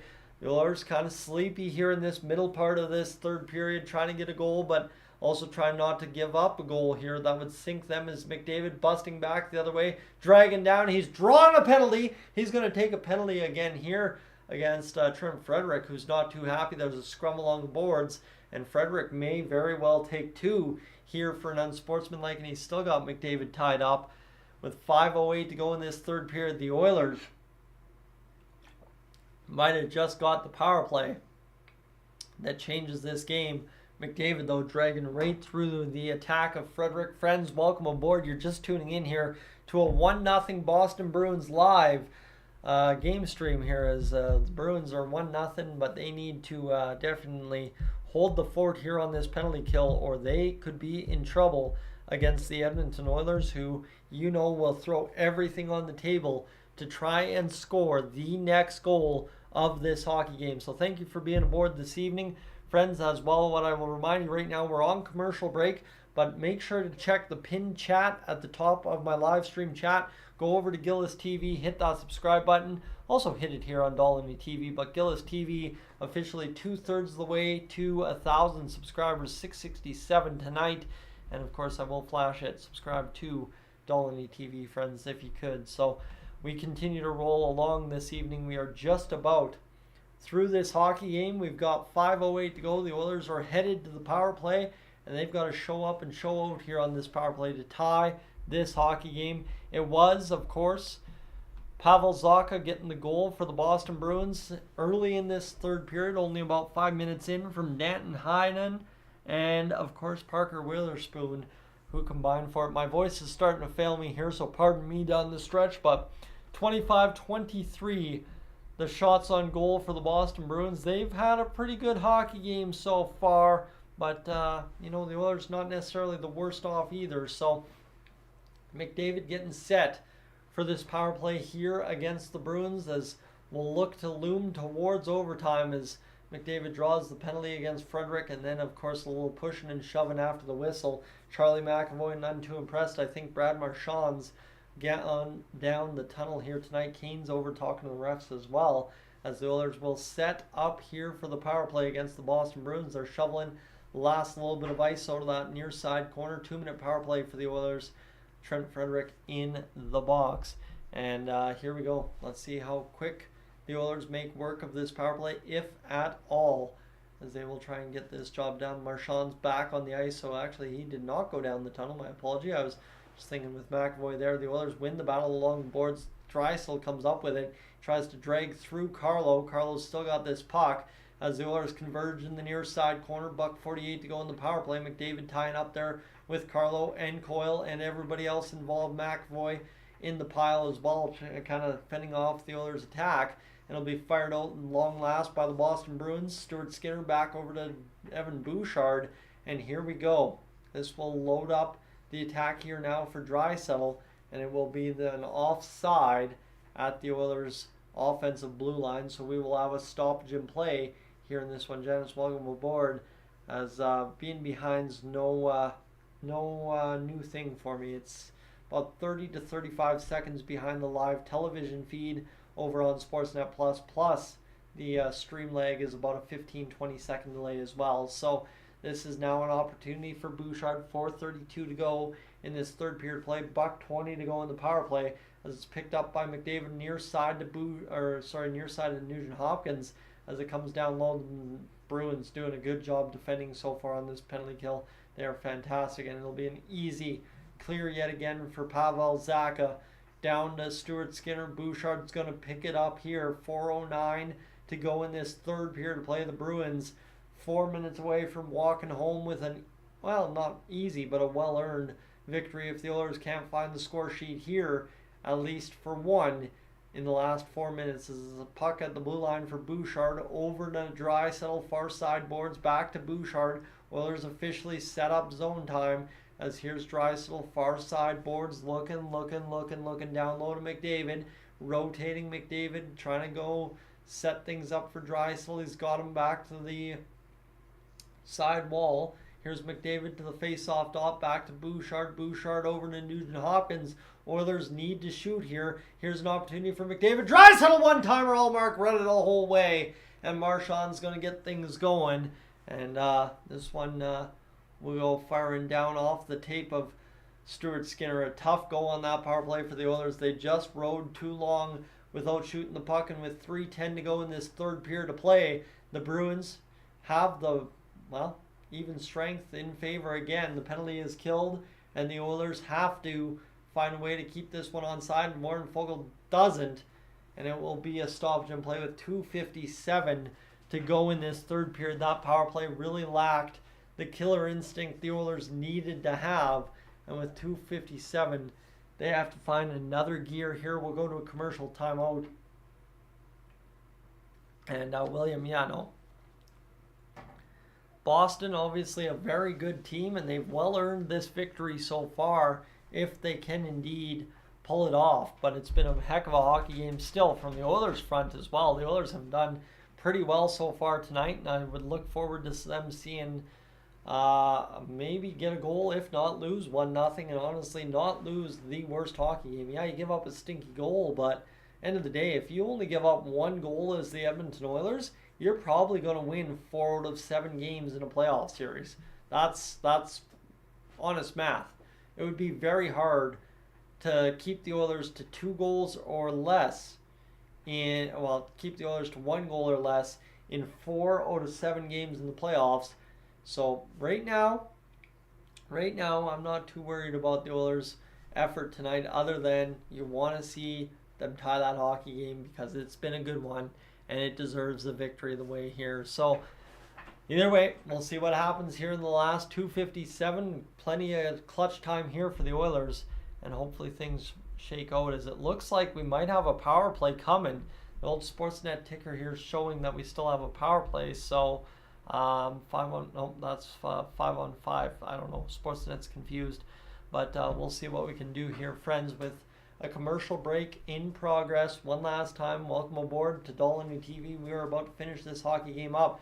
Full credit to, they're showing on the broadcast feed on Sportsnet right now, the replay of everything Linus Ullmark has stopped tonight. He's been phenomenal. Big reason why the Bruins were able to make it 1-0, not the Oilers. And now we will see what the Oilers have finished in the tank here in the last 3 minutes of this hockey game. 24 saves for Linus Ullmark, and now we have to get this job done.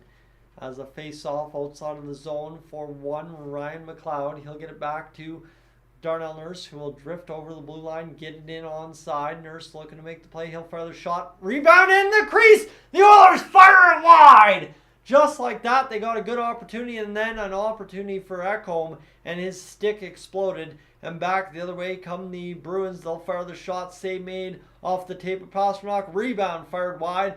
Ryan McLeod just can't get to that puck, but coming down low, it's Nurse and Ekholm backhanding it over to Corey Perry. Perry over to Nurse. And this is an interesting pairing. We haven't seen this in a long while, but here's Nurse playing it onto the tape of Foegele. Just into the skates, though, it bounced. And Ryan McLeod in the third line coming up with some good chances. As this comes now for Foegele in behind. He's wrapped up. Empty net for the Oilers as they had possession. And this is going to jumble up in the neutral zone. The Oilers transition back into the Bruins' end. Here's McLeod playing it along the wall over to Bouchard. It bats off a stick and hustling back. Nugent-Hopkins needs one here. Off the side of the net! And Nugent-Hopkins gathers up Coyle, trying to play it down low. Bruins bleeding clock in the Oilers' zone. Just trying to find an open look here. Heinen along the wall. He'll bury himself with that puck as the Oilers try to work this off, and this is now an opportunity for the Oilers to win a board battle like they have all game. They do. Here's Bouchard loading up the attack. McDavid, Nugent-Hopkins, Kane, and Draisaitl on the ice here alongside, I assume, Zach Hyman. And here's now all of a sudden McAvoy coming in. Draisaitl is going to absolutely grab a hold of him, but that was a wild go for the Oilers to get an opportunity with the empty net, immediately give it away. It goes off the side, and the Oilers will get an offensive zone face-off. And that one right in front for Ryan McLeod fired through the crease. We were 2 feet to the right, wide of, well, 2 feet to the left, I guess, wide of putting this hockey game home with a 1-1 score. Allmark was sprawled on his head, and then Bouchard's gaff of a play right off the shin pads of Heinen. A good hustle back by Nugent Hopkins to deflect that one in the corner, and then the tie up by the Oilers along the wall to win possession and get it going back the other way. We've got an empty net with $1:28 to go in this third period of play, friends. Let's bring this hockey game home. Allmark getting the equipment worked over here by the trainer on the bench, and of course as well a little bit of help there from Jeremy Swayman, who's the backup tonight for the Boston Bruins. Played yesterday, won against the Toronto Maple Leafs. The Boston Bruins a moment away from winning this hockey game, 1:28 to go, as Linus Allmark will try and make sure his equipment's all good to go. And just another look at that one there, as it was a wild diving effort for Allmark. I mean, we saw a Stuve sprawl across the crease earlier this game, but you don't see a goalie land on his shoulder usually that hard. And here we go. Let's see what we can do here, as this one will be a face-off for the Oilers to the right or left of Allmark. Not 100% sure. Gio, my man, missing you these past 2 days. Here's Draisaitl getting it going for the face-off against Charlie Coyle. Face-off down, back now to Bouchard. Here's Connor McDavid. McDavid around the defender, Marchand. Scramble in front of the crease. Hyman tips it in! Oilers tie the hockey game! Woo! Let's go. Oilers play it right down off the face-off to the net. 1:20 to go in the third period, and the Oilers have scored the goal to level this one at 1. I think it's Hyman that tipped it over the net, but they're showing Draisaitl on the replay here, so I'm assuming it is one Leon Draisaitl that indeed gets it in. And oh my goodness, what a goal there for the Oilers. Right to the crease, they drive the puck. Draisaitl on the tip, it goes up over top, bounces off the skate of Allmark, and the Edmonton Oilers have leveled this game at 1. That was an electric moment right there for the Oilers. Oh my goodness, what an opportunity in front, and the Oilers actually converted it. I told you they would have to do something outstanding to beat Allmark. Pucks have gone up over top of his head several times in this hockey game, and that one is the one that does it. The Bruins coming hard and heavy here on the next shift. We're back to action with $1:10 to go. Draisaitl bats it off the boards to McAvoy. Draisaitl tries to bust across the line. McDavid ties it up there, and the Bruins are able to flip back out into the Oilers zone as Bouchard will wheel and deal in behind his own net. 53 seconds to go. And this will now be picked up by Bouchard for a line change, as he's just going to roll the troops over, and the Oilers will play for the point. It looks like here is Darnell Nurse with the puck in his own zone, protecting here, trying to get Bouchard off the ice.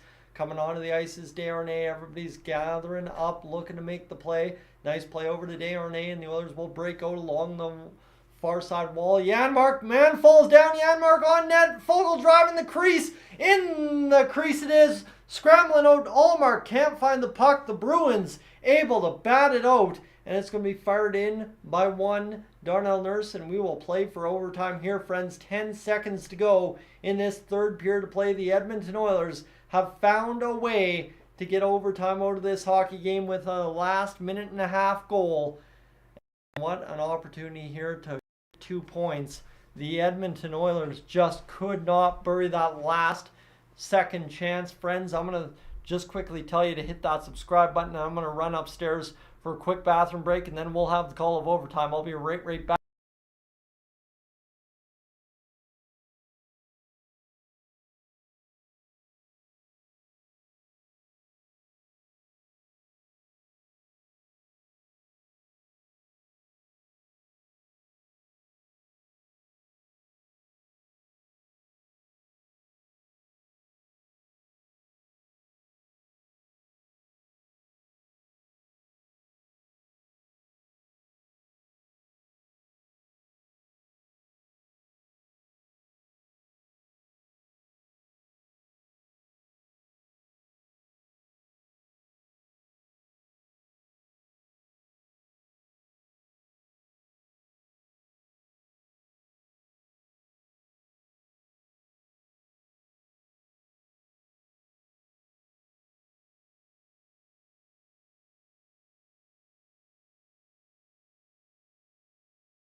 All right, we're back. My apologies, friends. Just had to quickly run for a bathroom break. It's been a long hockey game, but we are set for hockey's best feature in the NHL nowadays, that being 3-on-3 overtime in the regular season. If you liked regulation, leave a like on the stream, friends. Let's do this. If you haven't already hit that subscribe button over on OILERS TV too, I encourage you to do that. Let's go get an overtime win here for the Edmonton Oilers, as we're going to try and bring this one home. The Oilers, the Bruins, in overtime at TD Garden. Whew. Light me up. This is going to be good. Bouchard, McDavid, Draisaitl will start on the ice for the Oilers in overtime. And the Boston Bruins will try and defend off on a face-off here right now. So let's do this, friends. Draisaitl to the face-off dot. Marchand's on the ice for the Boston Bruins. We're about set to get things going. Charlie Coyle out there with McAvoy alongside him. The Oilers win possession off of things to get it going in overtime. Bouchard down low into his own zone, drifting in behind Stuart Skinner, looking to make the pass. Bouchard will go along the near side wall to Leon Draisaitl down the right wing. Draisaitl rips the shot up over top of Ullmark. And now McDavid drags out back to center ice. He'll come to the near side for Bouchard. Bouchard rolling around to Draisaitl. Draisaitl back now to McDavid. McDavid through the middle. He'll cut across the line over to Draisaitl. Draisaitl looking. Bouchard loading up the shot. Doesn't take it. Now Bouchard looking to make the pass down to McDavid. He'll work back out into the, well, I guess neutral territory. And then the Oilers bounce a bad pass right onto the tape of Charlie Coyle. And the Bruins back the other way have a 2-on-1. Nugent Hopkins trying to trail back into the play. Does it. Turns back Marchand. And now Nuge trying to get in second gear after standing there in first as he was trying to push up ahead. The Bruins were able to get back possession before they entered their own zone. As here's Nugent Hopkins again backtracking against Marchand. Bouchard still out there on this 5-minute 3-on-3 as Bouchard will go over to Nugent Hopkins. Nuge now rolling around the neutral zone. He'll get into the offensive end. And here's Nurse alongside Hyman and Nuge. Pass down to Hyman as the Oilers' second unit looks to make the play here in overtime. As Nuge will fire the shot up over top of the net again. Goes off the wall, goes off the back of the net, and Pasternak's able to come up with it. Hyman wins the battle. Tips it right onto the back of the tape of Ullmark, who will freeze the puck for a face-off with 3:25 to go in this third period of play. Friends, welcome aboard to Dolynny TV. Thank you so much for choosing me as your overtime entertainment. We are about to finish this game off, hopefully in the next 3:25. I don't want to see a shootout. We want to see someone score an overtime winner here. I think we can all agree on that. As McDavid will hit the ice here for the Edmonton Oilers. And let's get this job done. 3:25 to go in overtime. We are moments away as Draisaitl will take the face-off against Trent Frederick. Face-off will be down for Draisaitl. He wins it. Here's Bouchard with a lane to shoot. Back to McDavid out into the neutral zone. The puck comes. Friends, we have rolled a live stream and a half tonight. The Oilers stuck with it the whole way through and get the point no matter what. As Bouchard will look to play down low to Draisaitl. Draisaitl, no shooting lane there. As Dry will roll along the wall. He's going to be worked over there by Brandon Carlo. He's dragged the defender right into the middle of the ice. And now here's McDavid back over to Draisaitl. As Draisaitl enters the zone far side, dragging towards the net. Draisaitl back to McDavid, tipped over to Bouchard. Bouchard over to McDavid. Draisaitl's patrolling there. As McDavid cuts, looks for the pass. Draisaitl through Ullmark! Overtime winner! Boom! Oilers capitalize in the last few minutes of this hockey game and bring home a 2-1 victory to move 5 points over top of the Las Vegas Golden Knights in the Western Conference Pacific Division. And what an absolute beauty for the Edmonton Oilers. And Ace nails it with the call. Leon Draisaitl puts the dagger in the Boston Bruins in overtime. What an absolute beaut for the Edmonton Oilers tonight. That is a classic. That is a gem. That is absolutely what the Edmonton Oilers and Boston Bruins have been over the past several years here. I think the past 2 years especially. The 4 games in the past 2 years have been nothing short of amazing between the Bruins and the Edmonton Oilers. And friends, that is where we finish it tonight. A 2-1 final for the Bruins and Oilers. An Oilers victory, that is. Pavel Zacha started our scoring in the third period from Danton Heinen and Parker Witherspoon. Zach Hyman from Leon Draisaitl and Connor McDavid tied the game with 1:20 to go in regulation. And then Leon Draisaitl from Connor McDavid and Evan Bouchard nets the winner. And there you have it. An effort for the Oilers. 27 shots to 26 over top of the Bruins. Stuart Skinner stops 25 of 26. And the Oilers find a way to win tonight's hockey game by, well, what you could say, an eyelash for sure, as the Oilers take it. A .962 save percentage for Stuart Skinner. And you know that's a tough goal that got in the back of the net against Stu, but the Oilers find a way to win the hockey game despite it. A good effort in that final last minute and a half, I guess 2.5 minutes, after Bouchard shot it into the pads of Heinen up top, is they just went out and won the hockey game right from there. So you don't mind that at all, Les. Thank you so much for being aboard. Friends, everybody, thank you so much for being aboard tonight. It was an awesome stream. I think, again, the Boston Bruins, you saw right from the start, I was jacked up for this one. I was itching for what was a good hockey game. And as always, the Boston Bruins and the Edmonton Oilers deliver a classic. This one, a little bit more convincing of a classic for the Edmonton Oilers overall compared to their last time out. Friends, if you want to stay tuned here on Dolynny TV tonight, we'll be talking about some theories about tomorrow and what might be to come for the Edmonton Oilers at the trade deadline. So right now, before you choose to head on out, I encourage you to hit that subscribe button, and you see them in your chat right now. If you have not already gone over and subscribed to my man Gillis TV, make sure to do that at the top of the chat tonight. He is absolutely blitzed up the charts tonight, up to 670 subscribers. He will have your trade deadline coverage this year out, as I will be working throughout this week. Patrick is off, I believe, starting tomorrow for the trade deadline, so the Oilers Fanatic will get things going for you as well as we roll along. But the Edmonton Oilers, nothing short of a 60-minute plus team victory tonight. An absolutely unbelievable effort. One that you can absolutely believe the Edmonton Oilers earned every bit of. And just, I mean, from the Draisaitl hit on Marchand, Nugent Hopkins back checking on the empty net. I mean, Stuart Skinner scrambling around in the crease multiple times. I think there's just not anything you can sit there and point the Oilers did especially wrong today. The board battle, the board presence all game, I know I mentioned it a million times over, was just absolutely unbelievable from a fan perspective of an Edmonton Oilers team. You don't see that from the Oilers game in, game out. You don't see the commitment to the smallest details of the hockey game. And somehow, some way, the Edmonton Oilers found a way to go out there and just jam home 2 goals and win a hockey game in TD Garden all the way in Boston, Massachusetts. So that's a pretty fantastic effort from the Edmonton Oilers. I'm pretty dang proud of them this evening. And that is where, friends, I will sign off for the night. I'm going to go eat a little dinner here before getting into the next video, and we will talk to you a little later on tonight. Thanks for being aboard, everybody. It was a fun one. It was a gem. I guess I should leave you. I always do this. I always try and sign off before getting to what the watch time was. At the end of it, I make lots of mention of it early on, and then we kind of get wrapped up in the hype of the hockey game. How about that? 244 hours all told here on the stream tonight.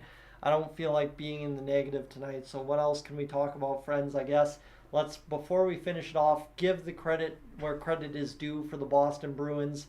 They were the perfect opponent for the Edmonton Oilers tonight, and I have to, hats off, say Linus Ullmark absolutely stole the show for the Bruins, and the way the Oilers beat him to win this hockey game, not only in overtime, but the regulation goal that tied the hockey game and made it all told a 1-1 game that sent us to the 3-on-3. That goal by the Oilers, I had said it earlier in the stream, it was going to take something out of left field for the Edmonton Oilers to be able to win that hockey game tonight and score a goal on Linus Ullmark, and it is what it took. A weird hop off a jam shot by Draisaitl over top of the goaltender and off a skate or something in the back there and back in the net. So the Edmonton Oilers, absolutely stick with it and find a way to do the job. Friends, as you head out, hold your heads high tonight on the Oilers' effort. This was absolutely unbelievable from the Edmonton Oilers, all told, start to finish. And you look at this here, Zach Hyman scores his 43rd of the season, Leon Draisaitl a 2-point night, Connor McDavid a 2-point night, and it's another night where one Evan Bouchard picks up another point. Linus Ullmark and Stuart Skinner, rightfully so, get the second and third stars of the game. Friends, that's enough from me. Have a great night. We'll talk to you a little bit later post-game here once we get the Wednesday details hammered out.